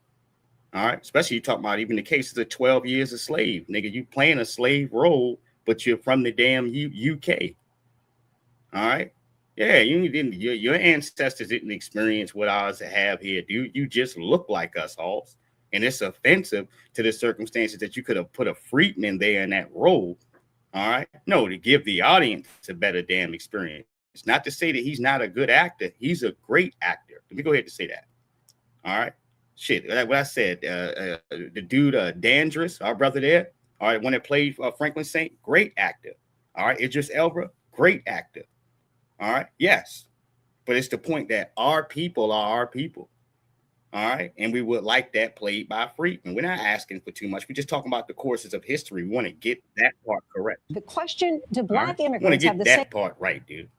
All right. Now let's go ahead to tap into my point of where I just got in here. Now, Cynthia Erivo was caught on the internet too as well, calling us Akatas and all of this shit. All right. So that's part of why people started putting up boycott her and all of this other shit. All right. Yeah, they went to go give her a Tony and all this other. They gave her a Tony, all these different awards. Yeah, they gave Billy Porter a damn Tony. All right. Now, all the clowns that they want to boost up real quick to bring up their notoriety publicly, they go and do this. The folks that they want to sell to you real quick. All right. You'll look up early in their career and they already got all these awards. All right. Yeah, hold on one second. Fair use. The question, do black immigrants have the same experiences as black Americans who are the descendants of slaves? The debate reignited after Cynthia Erivo was named to play Harriet Tubman, a role that she later received an Oscar nomination for. The controversial group leading the charge, ADOS, or the American Descendants of Slaves. Our Steve Osinsami met with its founder. But when the film's producers first announced that it was Erivo getting the job, it didn't go over well with many black Americans because Erivo is British. So there's people who took issue with you being from England. From England and African. On Twitter, the hashtags boycott Harriet and Harriet deserves better found life. You know, obviously there's been a lot of conversation about the fact that she's British, but it's so unfair. The film's black producer addressed the controversy. Online, a new group of black intellectuals found their voice with this debate. If Harriet was part of your lived experience as an ADOS, you could bring it to that role. They are the American descendants of slavery, or ADOS for short. And they argue that black Americans who are the children of African immigrants have it entirely different than African descendants of slaves. Just because you have melanin and kinky hair doesn't mean you have the same background and you are tied to that kind of systemic oppression in this country. So yes, you can come from Nigeria, you can come from Ghana. You're kind of the opposite of what we are, though. You're the elite where you come from. We're the bottom caste here. We just look alike. It sounds like you're saying that the American part of African American is more important to African descendants of slaves. I think it's essential because we built the richest country in the world. Even though we fought for the opportunity to be in those roles, and we didn't get to school in London. Like, we didn't go from Nigeria to London to different background. You look at Cynthia Erivo, it's not the same as my background. I'm a bottom caste in this country. That's different than what you came from. And so we don't have access to the things and opportunities that we fought for. They point to this 2015 study that shows that black immigrants are more likely than African Americans to earn a better living, have college degrees, and live in two-parent households. ADOSs don't believe that these families should benefit from affirmative action.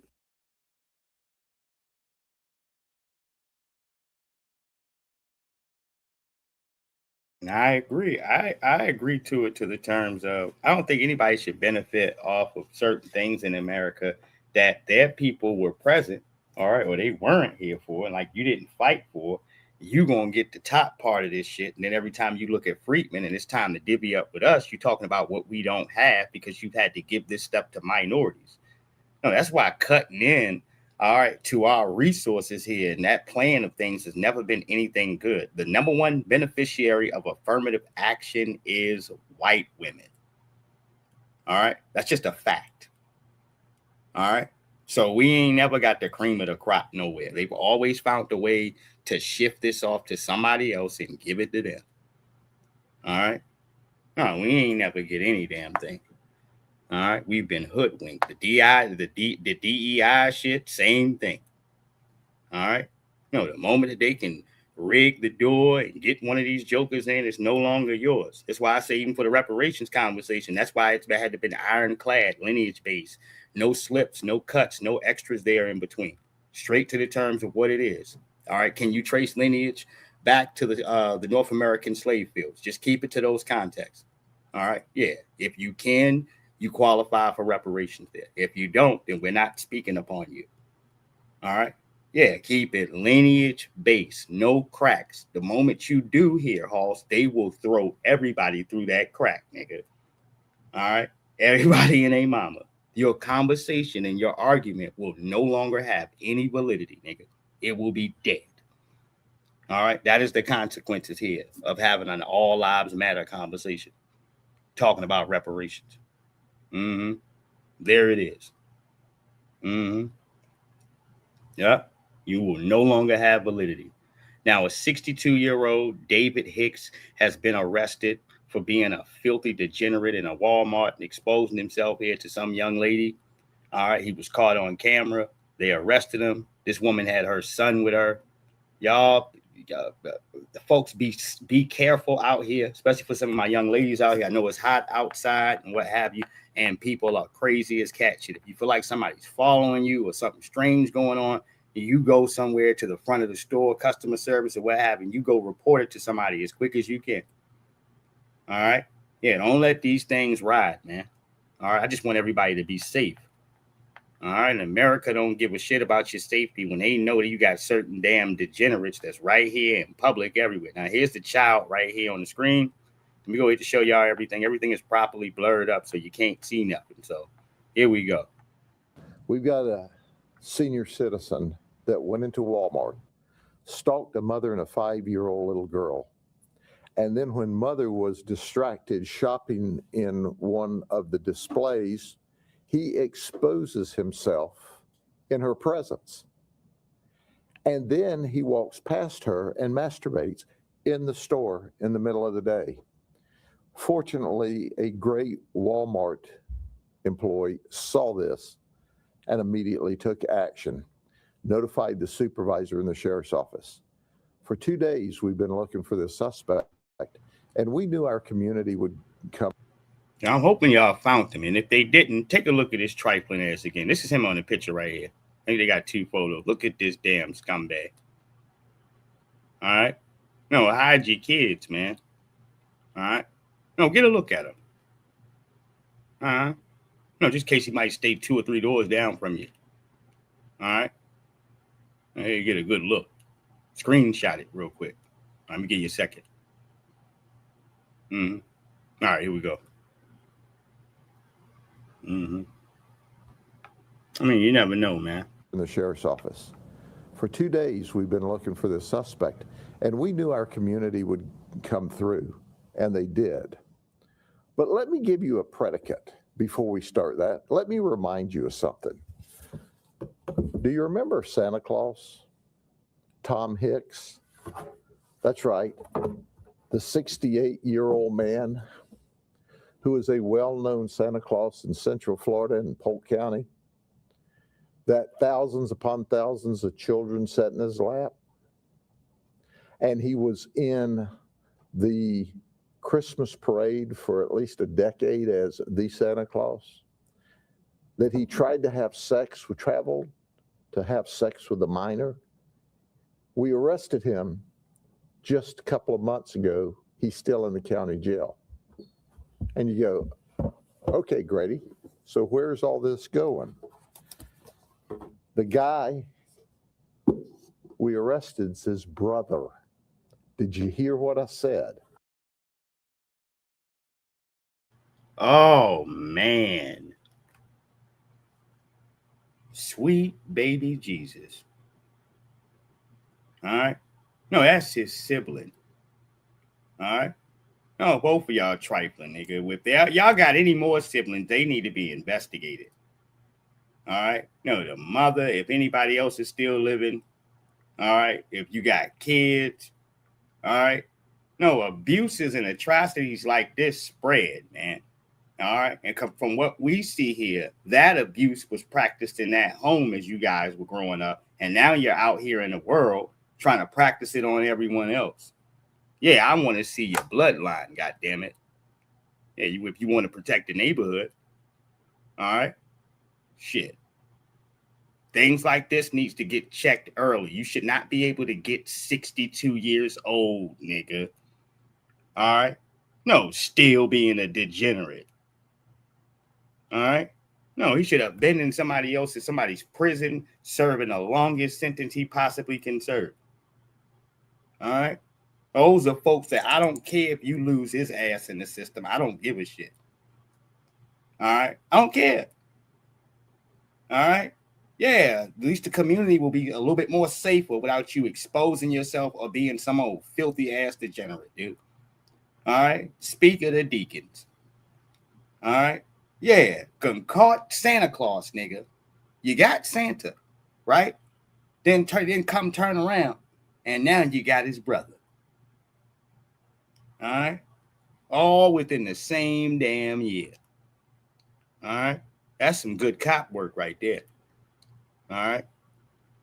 Might be actually horrible for as long as matter of fact, I take that back, man. You should have had a bastard like this. He physically had to go in Walmart in an open aisle and be trifling. All right. And just say, hey, man, look at me for you finally to get him. All right. Lord knows how long shit like this been going on. All right. Yeah, I take that back. Y'all don't get no kudos from me. This going. The guy we arrested is his brother. Did you hear what I said? David Hicks, Tom Hicks' younger brother. He's 62 years of age. We received a Crime Stoppers tip from the community, and I thank you. You can't get away with crime in Polk County, Florida, because our people in this community will recognize you and call us.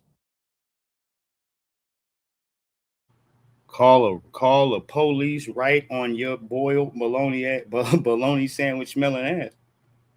All right, call him right on you. Mm-hmm. Yeah, he's trifling. All right, and the streets are safer now that he's off the streets. Him and his brother can go share a cell together.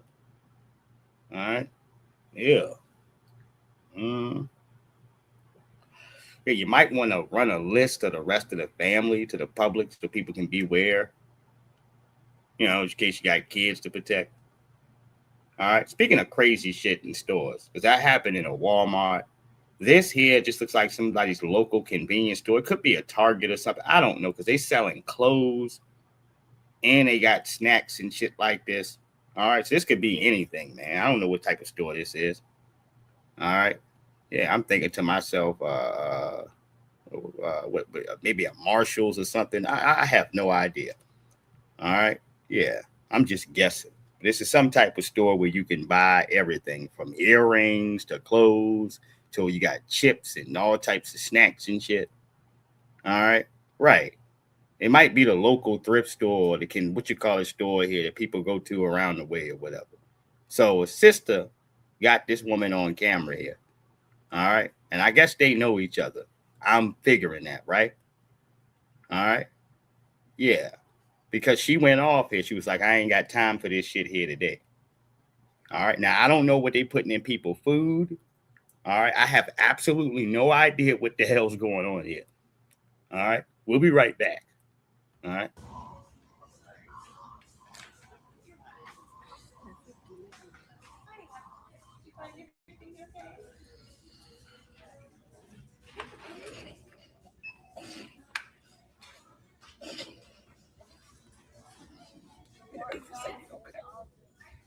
Hey, go on ahead with all that. Go on over there with all that. Go. I'm not even in the mood today. Get away. She's batshit crazy. You see that eye look like it's about to jump out her head? All right. Oh God, man. Yeah, I hurry up and get out of here. Go. What are you talking about? Shit. What are you talking about? Oh God, no. Oh sweet Jesus, no.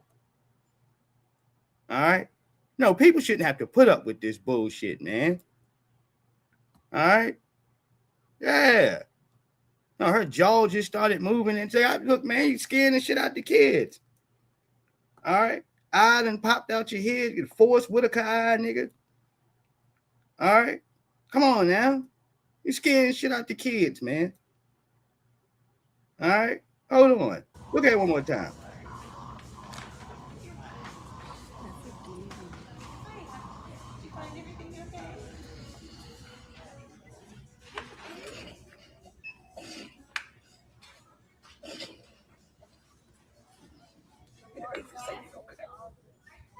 Hey, go ahead with all that. Go on over there with all that. Go. I'm not even in the mood today. Get away. I don't know what you're talking about. Go. What are you talking about? Shit. What are you talking about? Oh, hell no, man. Nah, yo. No. Oh, absolutely not, nigga. All right. No, black people got it bad. We supposed to babysit everything. People don't give a shit what they leave in front of us. All right. Well, our asses is just supposed to manage, nigga. All right. Yeah. You don't know if this woman is about to kirk out and stab somebody. Nothing. Her jaw is rolling. Eye popped out of her head. All right. No, man. Go on, man. All right. No, I'll shop at the other side of the store. I'm just getting out of here. I don't even want nothing. All right. Yeah, that should have fucked your whole vibe up, nigga. All right. You get a good look at this shit. All right. You know, scared me half to damn death, man. All right? I kept trying to involve the kids, but I was scared. I ain't gonna tell you. I'm telling you. I was scared. All right. Just jaw rolling like that for, nigga. All right. No, I look like it's about to pop out your head, nigga, like some shit off of Who Framed Roger Rabbit, nigga. All right. Yeah. Yeah. Who Framed Roger Rabbit, nigga?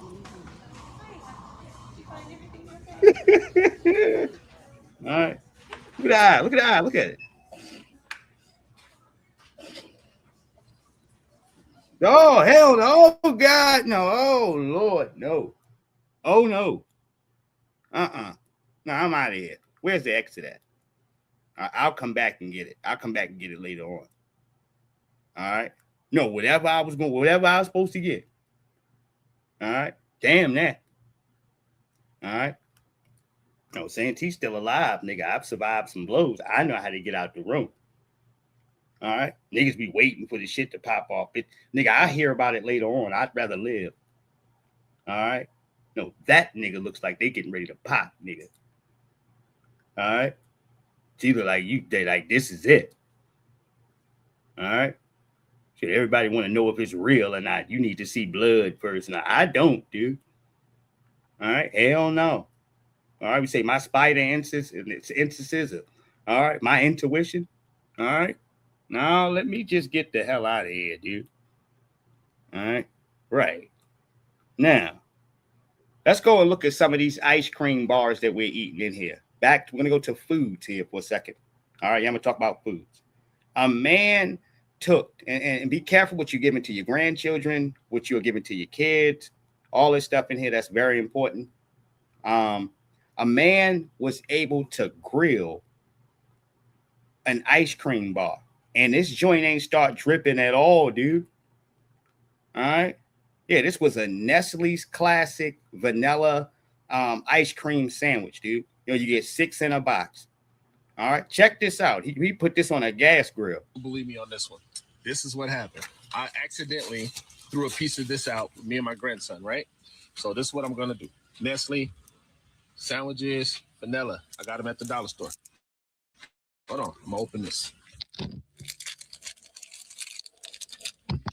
Okay. I just opened it. Okay, here's the wrapper. Now, watch this. My grill is at, what is that? 200, almost 250, 240, whatever it is. Okay, I ain't done yet. Let it get hot. Let it get a little hot. Now remember, the ice cream, I just took it out. Here's the ice cream. Put it on the grill. I'm gonna grill some ice cream right now. This stuff is not melting at all.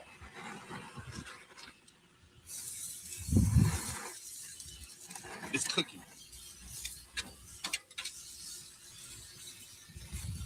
This is ice cream I gave my grandson. If I did not throw part of this away,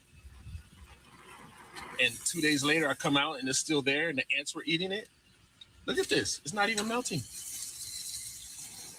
And again, hold on, let me close it. It's on the grill.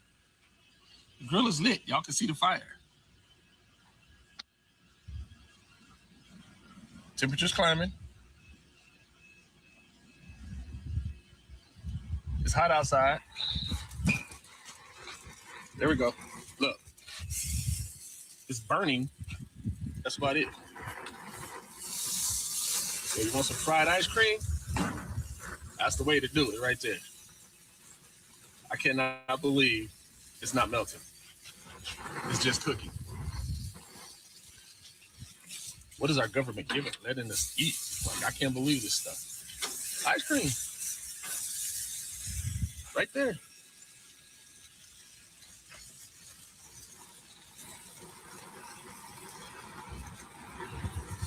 I see it with my own eyes.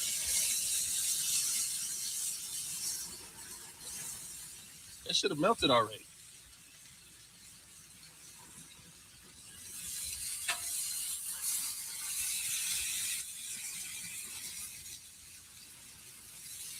I know y'all see the fire.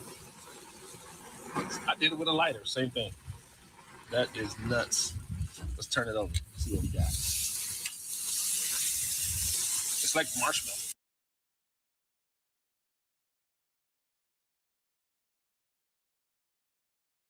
That's scary as hell, dude. It is. That's Nestle. Some people think you might be getting brands and you getting, man, all that shit's scary. It lets you know the levels of how processed the food is, man. Can't trust any of it. All right, you gonna put that shit inside your body, you asking for damn trouble, dude. All right, yeah. So I said, I don't want all these little Debbie cakes and special shit made and stuff, dude. That shit is trash. All right, you can do without it. You know, you eating all of this damn sugar and this garbage and shit. It's gonna kill you, man. All right, all this shit gonna kill you because it ain't right. All right, but the way that they can process and dibby into chemicals and different things now here, dude. All right, yeah. They can use this to preserve different foods for a long period of time, dude. A good period to store them away for people to pick up orders and to shift these things over to them and still give them some good amount of time for them to sell it. All right. In order to do that, you're going to have to put some preservatives there to hold it. All right. In them cases, I told y'all that, man. Think about the damn McDonald's experiment for what y'all guys know. Some of y'all done did it. You took a cheeseburger and you just sat that bitch right there 6 months later or whatever, however long later you look, and it still has the same exact goddamn form. All right. Yes, they've been trying to kill you. All right. Yes. Yeah, make you pay for it too out your own pocket. All right. Yeah, supplying you death. All right.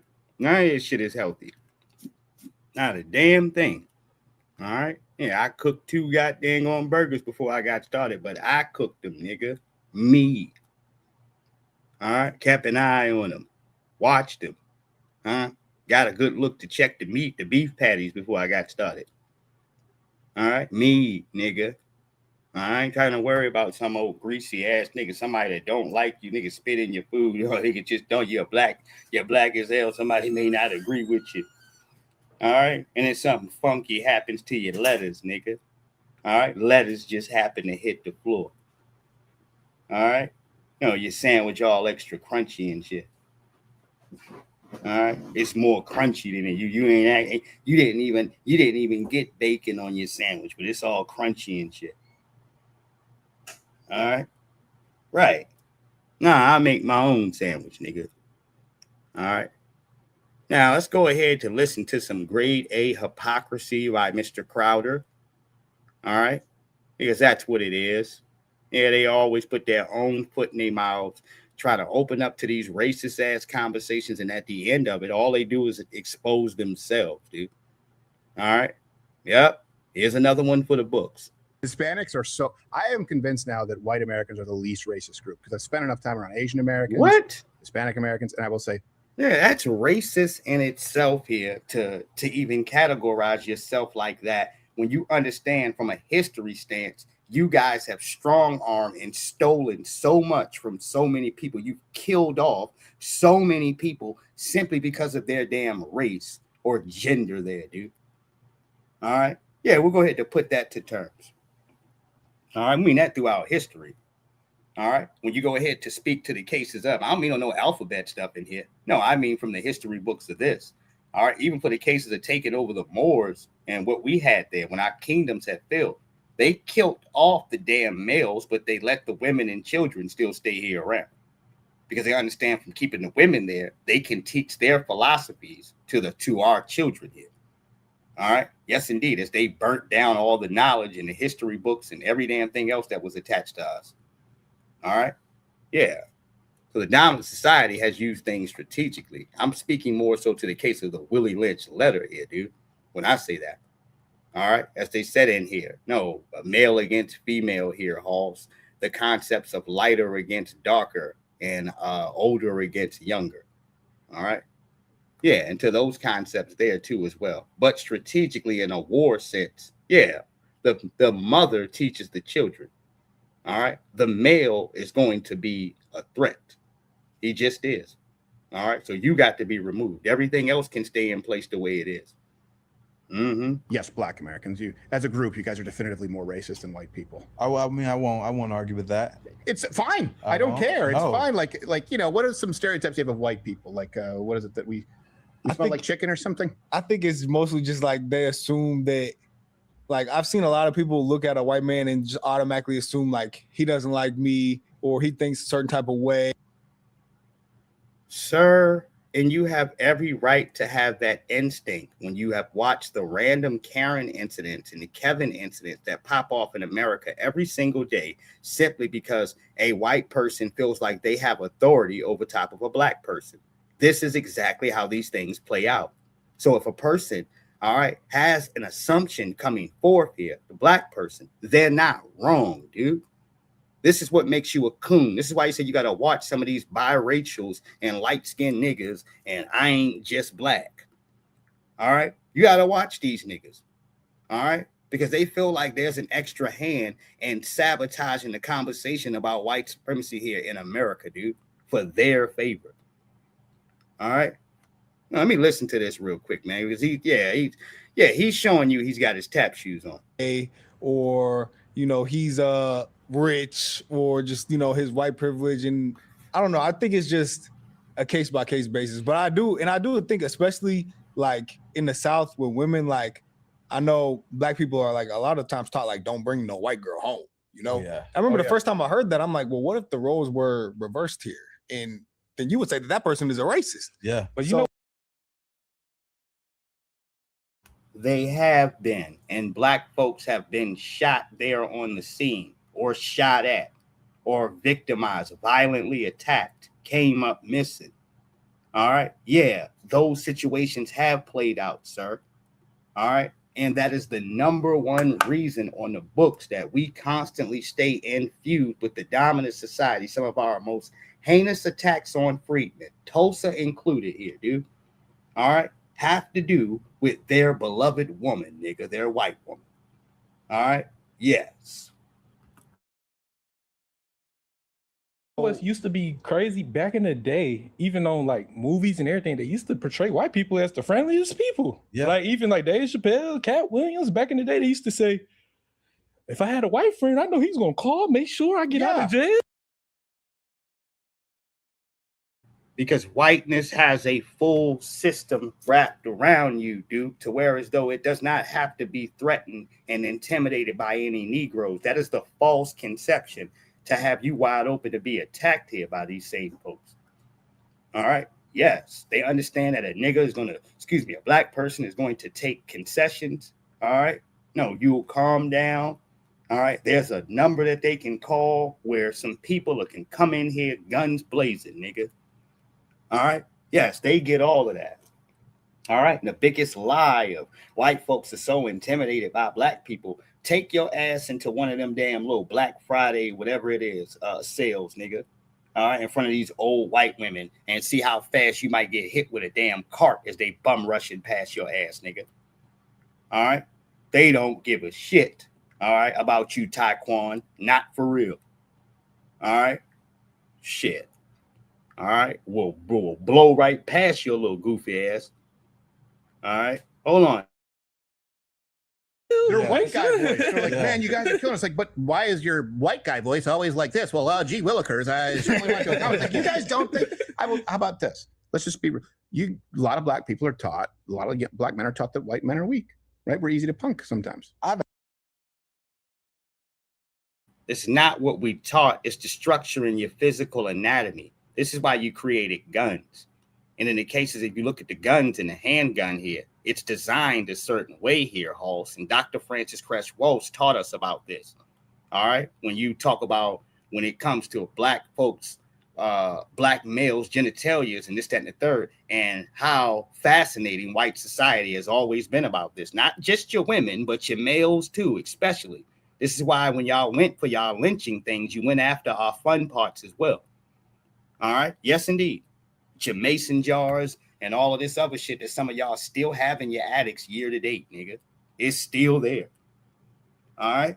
Let's not play these games, dude. All of this shit was all right. We said just a second ago here, dude. It wasn't that long ago in between these circumstances where y'all was lynching 3 black people a day. All right. Yeah. So when he sits there, you automatically assume, dude. All right. What does history say? Actually never been heard. I've heard you say that one time on your show. I thought that was interesting. I actually have never met any black men that have been taught that, interestingly enough. Okay. I think that may be like a thing because, you know, among a lot of black guys, they kind of are taught, or maybe it's not even taught, conditioned to be tough, be hard, you know, and white guys aren't. So that's true. Like, because I feel like white people are more comfortable in their own skin. Like, if he's not like a tough guy, he's not going to try to be one, you know? Yeah. So I think a lot of guys who try to put on that tough guy bravado kind of interpret that as, oh, he's a pussy. You know, I've never been taught that though, like explicitly. Okay. Yeah, it could just be with a harsh one. Said like, yeah, we used to call it white boy punk. And we're like, we take their sneakers, their Sega Genesis. We were just. Well, the ones trying to get down with us, yeah, they got punked. Niggas was taking your shit. If you had fly gear on, the other black dudes was around wearing it. Nigga got your Jordans on. All right? Yeah. All in your shit. All right? Because this is part of you being around the streets anyway. You're going to have to pay some homage. You can't just be around here. All right? And if you were a white boy like that and you wasn't getting your shit taken and having somebody go ahead, to clear your pockets out, that means you were thorough. All right? No, you earned your bones. You beat up the right guys. You understand? Right. And people gave you your respect in the community upon that. You earned your respect. All right. Yes, indeed. And if you was some giggling ass joker, you ain't want no trouble, then that means you're going to have to share your car. You're going to have to share everything you got, your weed, everything, nigga. All right. Yes. All right. Goddamn right. Share your home, nigga. Some of these niggas so trifling. Share your mama, nigga. All right. Right. All right. I'm telling you what the deal is. All right. But for the thorough white boys, the ones that you see hang around black folks and they cool like that, they get all of this respect from us. They earned their bones. We didn't see that white boy get in. All right. Yeah, he's a rider. You understand? All right.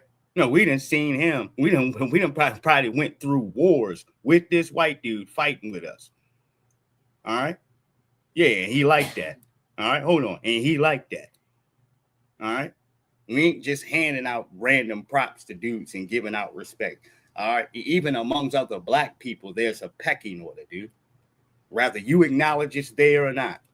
Covered not too long ago, Killer Mike on the show, which, by the way, if you want to be ambassador for any community, having Killer as the first name doesn't help.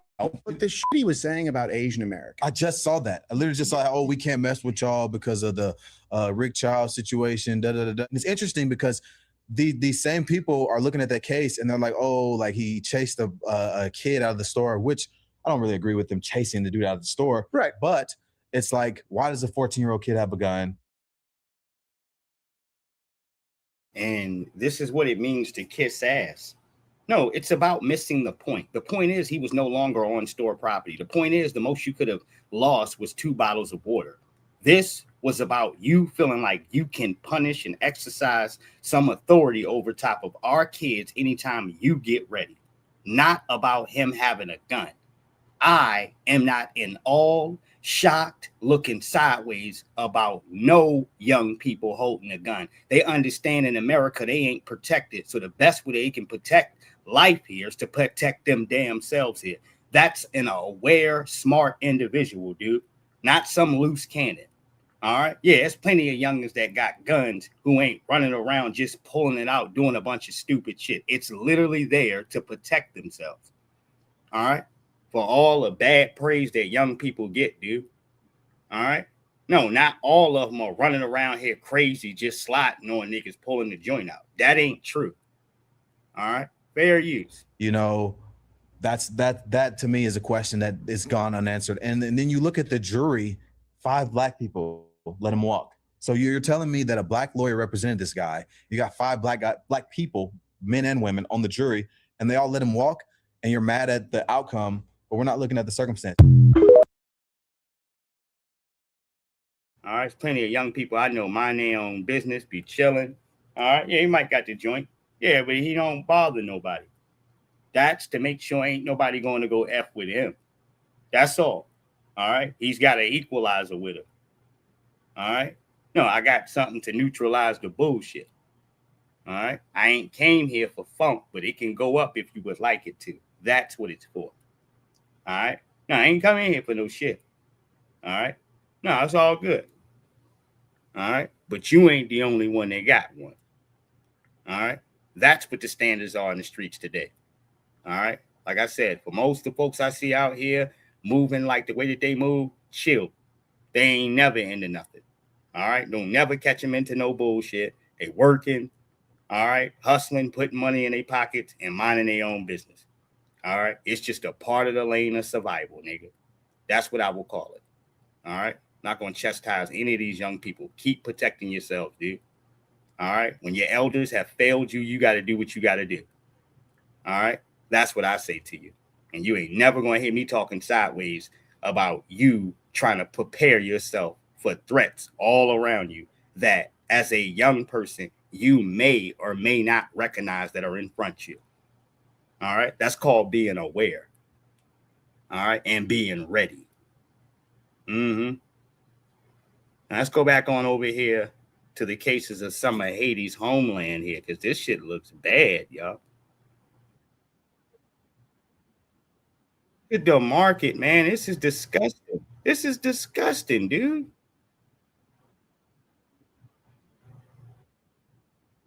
Yes, packed with people, but then it's packed with trash. When I say packed with trash, I'm talking about like, hold on, let me go back here. Old rotten ass fish and shit, things they might have not sold, old rotten chicken. All right. And they take this shit, just throw it on the hill, nigga, attached to other food and all the rotten shit, and just let the trash pile up, dude. All right. This is what I mean by living underneath a funky ass conditions. All right. And then you take that shit and you start arguing with people, talking about you want to live where we at. No, nigga, I seen the inside of one of y'all funky ass apartments. Rat turds and shit all on the counter, spoiled milk on the stove and shit, pots everywhere, big thing of comforters and clothes just in the middle of the damn floor. All right. Yeah, it looked like he got an air mattress or something stacked on top of the clothes and shit. All right. Yeah, this is grown people over there. walls chipped up and shit like you back in Haiti, the paint and the walls chipping. That whole time they in a goddamn Miami apartment, nigga. All right. And they done transformed that shit into Haiti in their house. All right. Yeah, that shit look raggedy as hell. All right. Sure did. I'm talking about the young lady that came back to live with her mothers. They parents. She said she can get rid of her crib and come back home with them. She broke down and started crying when she seen that shit. All right. Yeah, because that is the look. How you live as a person, man, is on you. That doesn't matter in the cases of where they place you at. They could place you anywhere. If you a clean person, that's just in your character. You go ahead to straighten up behind you. You make shit is right. Your stuff looks good on you. You got clean shit on, clean clothes. All right, everything else. Your atmosphere is clean. If you was a nasty, funky ass nigga, all right, well then guess what? Guess what? That's in the natures of how you live. You got a peanut butter and jelly stain on your goddamn collar. All right. No, you smell like an old soggy fish sandwich. All right. Your breath stinking all the time. Every time somebody see you, you got 15 flies following you. All right. Yeah, no, nigga, you come with a lot of flies, man. You always bring a lot of flies. All right. Right. That's why I don't let you come in my house. All right. Hold on here. Oh. Streets are packed with people trying to shop and go about their day. Already moving through traffic was very difficult. The roads at times heavily congested. The people who live here say they've seen the population sharply increase because of people escaping gang violence in Port-au-Prince. Now, the thought of even more people coming here has one Haitian man very worried. We got to deal with that gang situation and, humanitarian situation. All those people need food and stuff like that. We don't have that. We don't have health care, all that. When are we going to receive all those people? So they don't even want their own people over there, and they expecting for us to want their people over here. They don't even want them in another city that's over there. And we supposed to be like, oh yeah, we love it over here.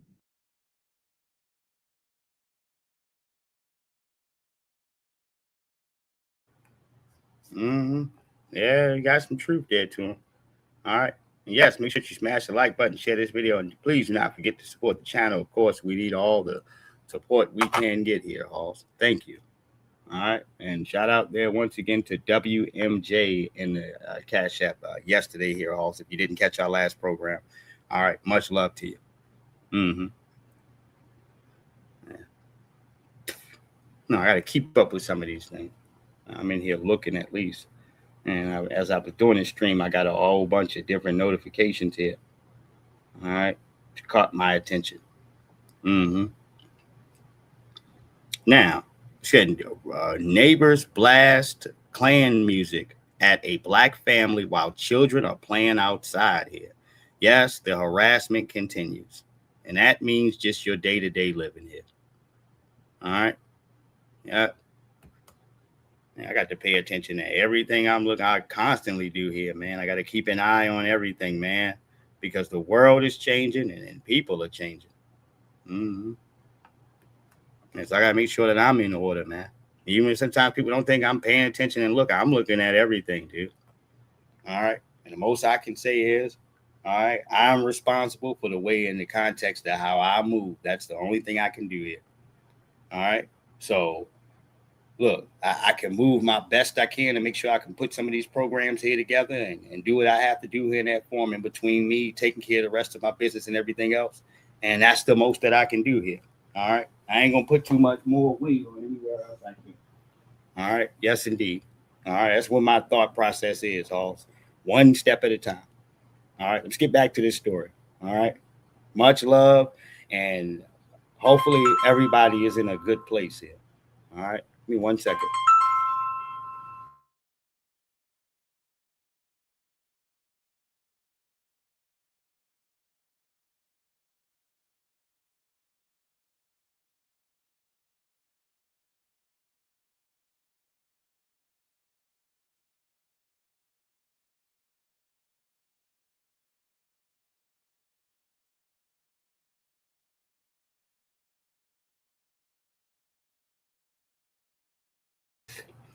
All right, let's see what we got here. Mm-hmm. Fucking weird ass, racist ass. Y'all hear it?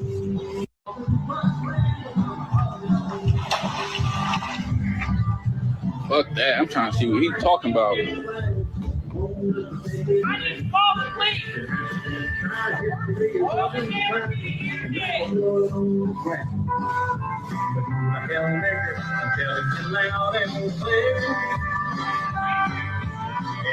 Hey, what's this song called, man?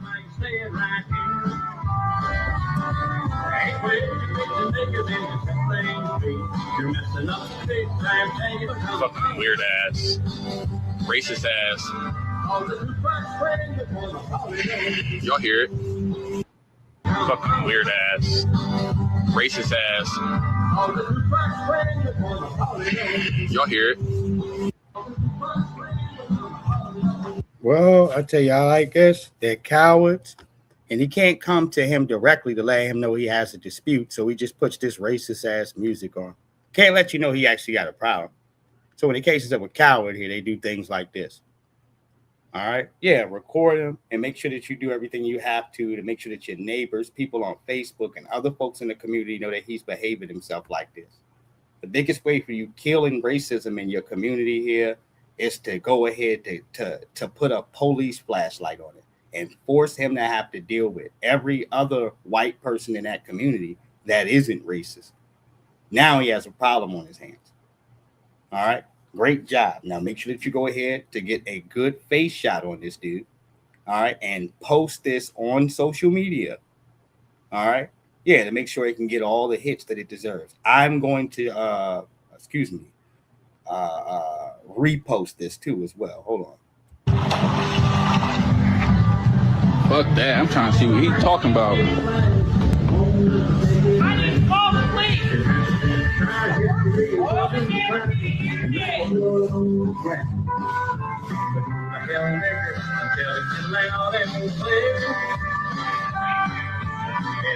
Hey, what's this song called, man? And the lyrics were at the bottom of the screen. He heard them. All right. Yeah. But it's about being an open, Trump is in office. It's about being an open white supremacist. No, that don't mean shit unless I can do some racist shit right there in front of some black kids. And all right. Yeah, I got to be able to put it in your face. All right. Oh, yeah. Somebody else. She is about 1 year late, but all right. Sometimes it takes a second for the message to set in. We are on a boycott on wealth transfer time when it comes to the foreigners. CNN isn't going to tell you. Fox News isn't going to tell you. MSDNC isn't going to tell you. We are the tip of the spear. Yes, indeed.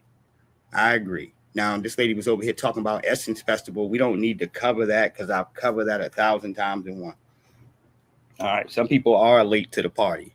And like I said, folks need to go ahead to make sure that you are equipped with the knowledge of some of these contexts in here, stepping out in the damn street here. All right. I hate having, for me at this point in time, doing so much stuff in Black Empowerment, I don't like having a lot of these old conversations where you looking at certain black folks and it's like, all right, where the hell were you at? What were you doing so occupied that you didn't understand certain shit was going on right there in front of you? All right. Right. Something so significant like Essence Festival where you a year late. All right. The convenience of good news and good media is to be first so you can be ahead of the curve, not behind, dude. All right. That's what good media does for you. All right. No, you're not sitting around here flat-footed looking off into space, wondering. All right. Hold on here. Now, Africans love to play dumb like they don't use propaganda, jealousy, all right, to continue sideline hating on FBAs. What is he talking about?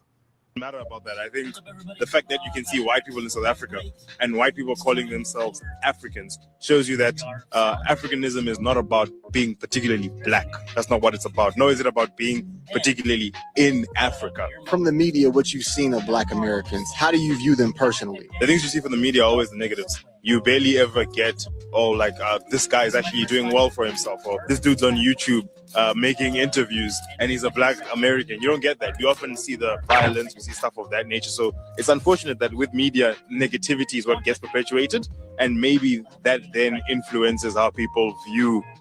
Right, because a lot of y'all take that media propaganda that you acknowledge as propaganda, the same propaganda they run and push from your culture onto other people, and then you take it and use it as a talking point to tear us down. Very interesting. Black Americans is... How would you promote this side of the world to Black Americans? This side of the world, I definitely think that this side of the world is it's worth coming here, because as a Black American, you grow up in an environment where I do believe black people in America are the minority. You guys are not the majority there. What is it, 30%? It's about 14%. Even half than what I thought. I think it's worthwhile for you to come to a country where you're no longer the minority, but the majority. So you can kind of see it from a different eye. Oh, like, I really appreciate you, brother. Thank you. No. I'm good. I'm good. I'll vacation and visit Africa, you know, like he's saying. But as far as, and I don't think he was talking about permanently living, but I'm good. I don't need to be surrounded with that, because here's the thing, you know, we're 14% of the population, and we have this global culture of resistance and fighting back, and y'all are 90% of the population being dominated respectfully by white South Africans. Okay, how is that happening? And I'll tell you how it's happening. The rampant tribalism that runs over there. Let's be clear. They view us as a new tribe. That's why they say these types of things about us. That's exactly why they say it. And they look at it to go ahead to recognize it here. All right. No, with no infractions here in a conversation like that. Everything is straight clear to what they mean. All right. It's like, all right, some people act like they need a reference to it. Well, look back at their homeland. What goes down with other little African countries and stuff like that for South Africa? Oh, they get viciously attacked, and the bark will get beat off of you, nigga. All right. As they align themselves with the Afrikaners, telling them to get out your country. I'm talking about looking completely ass backwards. It's like, hold on, nigga. You let these white folks, these Afrikaners, create a all-white town that you're not even allowed to come in South Africa. And you beating on some damn immigrants from other countries? Don't you got your priorities messed up? All right? No, you ain't supposed to start with a nigga who ain't really got nothing. All right? Carrying a bucket and shit. Yeah, you kicking his ass is useless. All right? No, not unless you just some old half retarded, just vicious dude. You just want to kick somebody's ass. All right? Yeah, I mean, by all means, have at it, dude. All right? It's not going to help you none. All right? Yeah, it's actually counterproductive. If you wanted to take care of the problem directly, you go deal with the white Afrikaners that are controlling your courts, that were allowed to put 5 years on Julius Malema. That's who you need to be targeting. All right. Yeah. So they can disqualify him politically forever. He can never run for office the moment he gets the charge that he just got there. And that was what their more specific thing was to do, was to remove Julius Malema politically. And you let the old bootlicking South African jokers in here, the folks that did well underneath of apartheid, all right, hand the Afrikaners, all right, court procedure power, dude, the judge's power, all right, to punish one of your greatest weapons that you have over there. And niggas ain't standing up and riding. All right? Yeah, your energies are misplaced, dude. All right? I don't care about what, as I said, deprived African, all right, or folk from the continent who you done kick their ass, nigga. Who cares when the white man still controls 70-something% of your land? All right? Yeah, let's get our priorities in order. Europeans. Right? Because that shit don't make any damn sense. All right? No, it don't. As he said, y'all got all of them numbers in there. So you got numbers. All right? By that case alone, you should be able to overwhelm whatever threat you have in front of you, all right, for them to tighten up, dude. But they understand too many of your niggas are compromised, all right? And when you sit up in here and you got your people's mind to where's the white folks or God or Jesus, You understand? No, you're halfway done.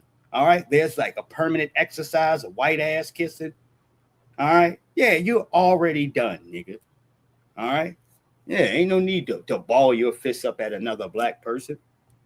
All right. You're wasting time. All right. Hold on. You said no soap until blacks. I told you we civilized everybody, right? Now, when they talk about the Moors, they're talking about black people. All right. Let's be clear. Europeans didn't know how to bathe until black people showed them how. Before the Moors came, Europe was funky. In history, it was known as the Dark Ages. Europeans believed taking a bath would make you sick. No plumbing, no soap, no shame. Then the Moors, black African Muslims, conquered Spain in 711 AD and changed the game. They brought bathhouses, aqueducts, hygiene, streetlights, and libraries. They introduced scented oils, surgical tools, even toothpaste. Meanwhile, Europeans were throwing waste out the window and wondering why they had plagues. But history flipped the story like we were the dirty ones. Nah, they washed their hands because we showed them how. Yeah, you talking about E. coli and all types of filth, man, that pile up from people being degenerates and not bathing and washing and no soap. All right. So we even bought toothpaste over here, dude. All right. Yeah. Folks were only washing and bathing, from what I heard there, during the times like if you had a marriage or something like that. If somebody got married, all right, then a person would bathe. All right. Yeah, but other than that, people, it wasn't a thing for people just to be washing their ass. All right. No. All right. Not until some black people showed up. All right. Yeah. And he's right. You wonder why you got plagues and you just pouring damn buckets of feces out the damn window. All right. And that goes to show you they living like that. Even when they go to mimic certain shit there on Game of Thrones with King's Landing, and you show certain scenes there what was he said here? Of the poor parts in King's Landing, Gin Alley. All right. Yeah, people are pouring shit out the window. All right. So that's definitely a part of their culture. All right. Yeah, as they try to remake certain stuff, nigga. Degeneracy is exactly what it is, man. All right. I mean, disgusting. Let me get here to the last important parts. All right. Family left speechless as after ICE detained KC workers. All right. Hold on one second. I'm trying to see what happened. ICE agents took about half a dozen workers into custody at La Fontanella Foods in Northeast Kansas City yesterday. The food supplier located on 8th Street, just east of the Paseo. Fox 4's Jonathan Ketz there now with some family reaction of those detained. John, about a half a dozen people were standing on this sidewalk behind us just north of 8th Street here to try to figure out what their next steps are going to be. Santiago Collins' uncle and about 5 others were detained by ICE Thursday. State Representative Wick Thomas put this picture up on his Facebook page that day. Collin told us the people were taken to CoreCivic in Leavenworth and actually went there after hearing about the incident at La Fontanella. We're trying to coordinate everybody to go and see their families, see their loved ones. It's very difficult. Collin was with 4 other women late Friday morning. One of them told us off camera their husband was taken a day earlier. It's really hard. We're speechless because we send people to work. You wake up, you go to work. You don't think this is going to happen. And it hits at the most unexpected moment. An ICE spokesperson says Homeland Security conducted a federal criminal search warrant in KCMO July 9th. They added that there's no threat to the public. Mayor Quentin Lucas says city leaders continue to talk to legal counsel to find out if they can stop these type of detainments. And I think that what I will say to people, whether they sit anywhere on the political spectrum, is that I'm here to defend the Constitution. And nobody should be able to barge into your workplace or your home, take you, not give you an explanation of what it is. And nobody should be able to break into your goddamn country either here, Hoss. Dirty paperwork. You don't know where this nigga done came from. All right? You ain't got nothing from old Interpol. They haven't reported anything from you. I told you, these other countries have not been cooperative to give information to the U.S. about who we have in our possession. All right? So in them cases, you don't even know you got a murderer, kidnapper, whatever it is, a predator. All right? Yeah, that's important to American citizens too. You worried about them working. All right. We're worried about the job market, our living damn situation, and the circumstances that you guys have made it a popular thing here amongst you to drop a bunch of strangers off in front of us, nigga. All right. Oh, you niggas are good. Y'all sort them out. All right. Yeah, niggas bringing in large amounts of drugs and every damn thing else. Y'all just seen that drug seizure I showed you. And Right not give you a right to counsel. We talked All right, hold on. to the owner of La Fontanella Foods Friday, Victor Casconi. He would not do an interview with Fox 4, though. Yeah. When we reached out to KCPD earlier today, they did not know of the incident we were referencing here at La Fontanella's. Yeah, I bet you they don't. Yeah, especially when you done hired a whole bunch of illegals, nigga. Now, speaking of people not trying to play ball, right? Because we got a lot of this, right? And I also put in place to tell y'all that the government is filing lawsuits on some of these damn states for your police officers not being cooperative. Maryland is one of them for not working with ICE, man. All right. So you can go ahead to try to establish your own rules, like you're going to protect illegals by making sure that law enforcement doesn't intervene. But then you will be smacked in the nose with a lawsuit, nigga. All right. Now, the Department of Justice sues Maryland over sanctuary policies. 45 News at 10. Tonight, the Justice Department announcing a new lawsuit against Maryland, saying the state's newly passed immigration policies put public safety at risk. Weeks ago, lawmakers passed the Community Trust Act, restricting local law enforcement from partnering with ICE on immigration enforcement efforts. Thank you for joining us. I'm Kai Jackson. And I'm Maxine Stryker. Fox 45's Jeff Abel joins us live, breaking down the announcement from federal leaders and the pushback, Jeff, from the Community Trust Act faced for months from critics within the state. You know, opponents of the Community Trust Act say they fully expected this action today. And today, the Department of Justice slapped the state of Maryland with a lawsuit, accusing lawmakers of taking lawless action against the lives of Marylanders. But the very men and women that are chosen to protect them every single day, they've turned their backs on us. It was 6 weeks ago when 17 sheriffs in this state called the Community Trust Act dangerous and unlawful. Here, because this nonsense up here in Annapolis, Maryland, has to stop. The state of Maryland has passed dangerous and quite possibly unconstitutional legislation that interferes with ICE completing it. And that's why this lawsuit had to be filed. Y'all got to stop this shit. You think you're going to combine so hard to where as though you're not going to do shit for reparations here in these cases. No, you got to deal with Wes Moore's funky ass trying to block stuff, even though it didn't work. And then you're going overtime here when it comes to literally putting the legislation up so that you can interfere with ICE. Meanwhile, the police, no matter what, they can do whatever they want to in here. All right, they pick and choose who they want, what law enforcement they want to flex upon. All right. And this is these folks over here telling Annapolis and the rest of these places, no, we're not following suit for the rest of this bullshit, because the lawsuit is going to affect everybody in Maryland, not just Annapolis.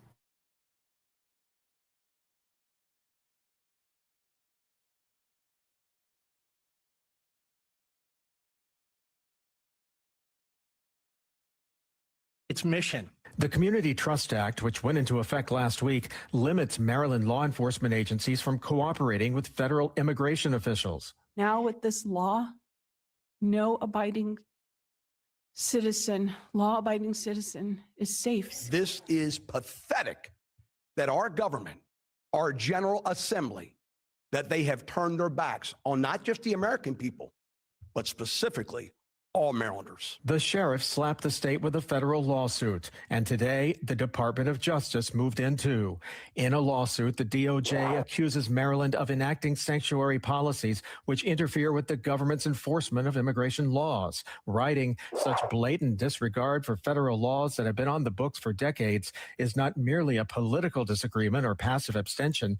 It is deliberate, disruptive action that jeopardizes the public safety for all Americans. I absolutely expected it. State Delegate Ryan Naraki, who fought the measure in Annapolis, was little surprised by the DOJ lawsuit. It's having a chilling effect inside of our law enforcement agencies. Maryland sheriffs must now decide whether to continue with their lawsuit or simply let the Department of Justice proceed. Either way, opponents of the Community Trust Act insist it's time to cooperate with federal officials. I think what we had in place before was working. Again, we were the #1 jurisdiction in the country for sex offender apprehensions. We should go back to that. We should go back to cooperating with the federal government to get bad people off of our streets.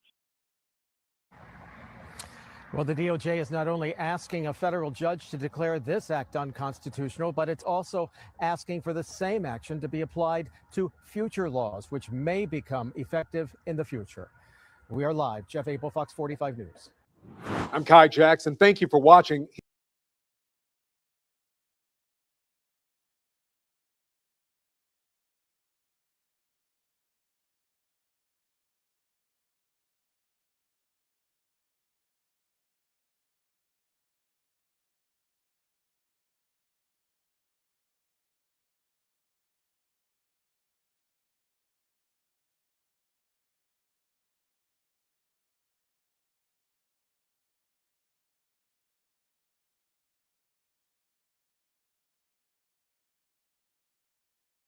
Stands for Deferred Action for Childhood Arrivals and protects the group known as Dreamers. Delays in processing times are leaving some DACA recipients in limbo, and now members of Congress want answers. NBC7's Shelby Bremer has the latest. Beth is almost 30 and has always called San Marcos home. Her parents brought her to the U.S. when she was very young. A 1-year-old. Yes, I was just a year old. The baby still. And she was still a kid when she applied for DACA as soon as it opened. So all I knew is that my parents told me that I was going to be safer. DACA gives work authorization and protection from deportation to undocumented people who were brought to the U.S. as children. Beth and all DACA recipients have to remain in good standing and renew their status every 2 years. Those renewals usually take a few weeks to a few months. This time she submitted back in December, and then silence.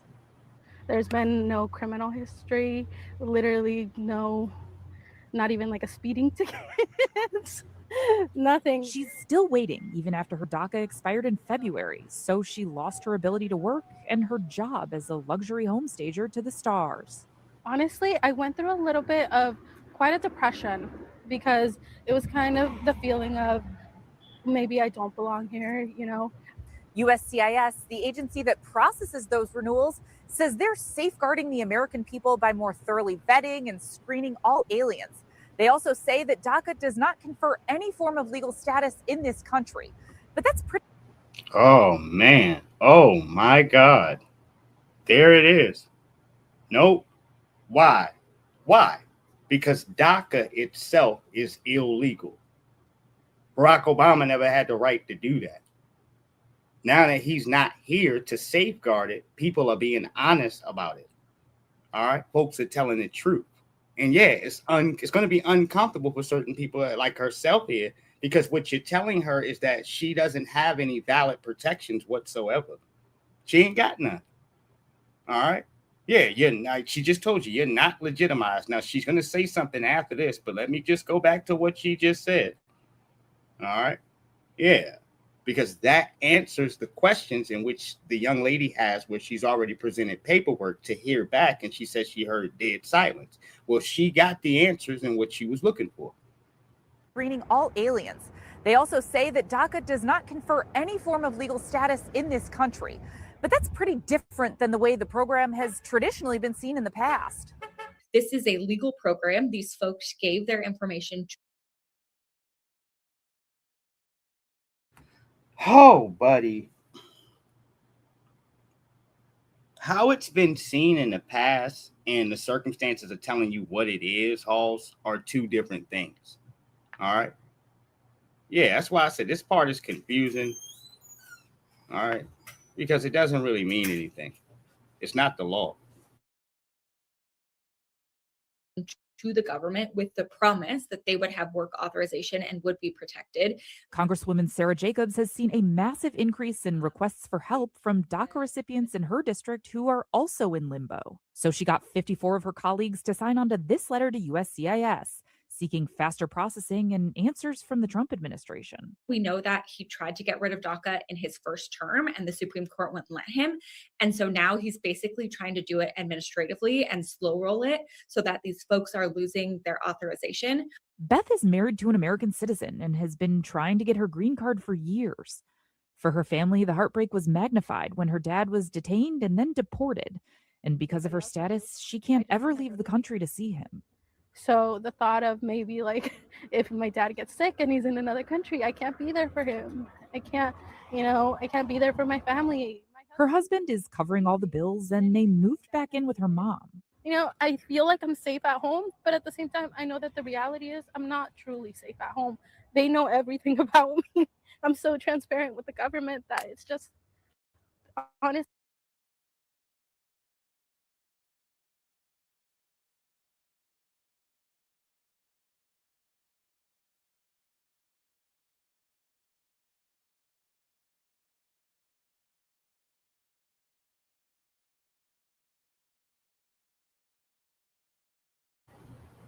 Yeah, I'll be right back here.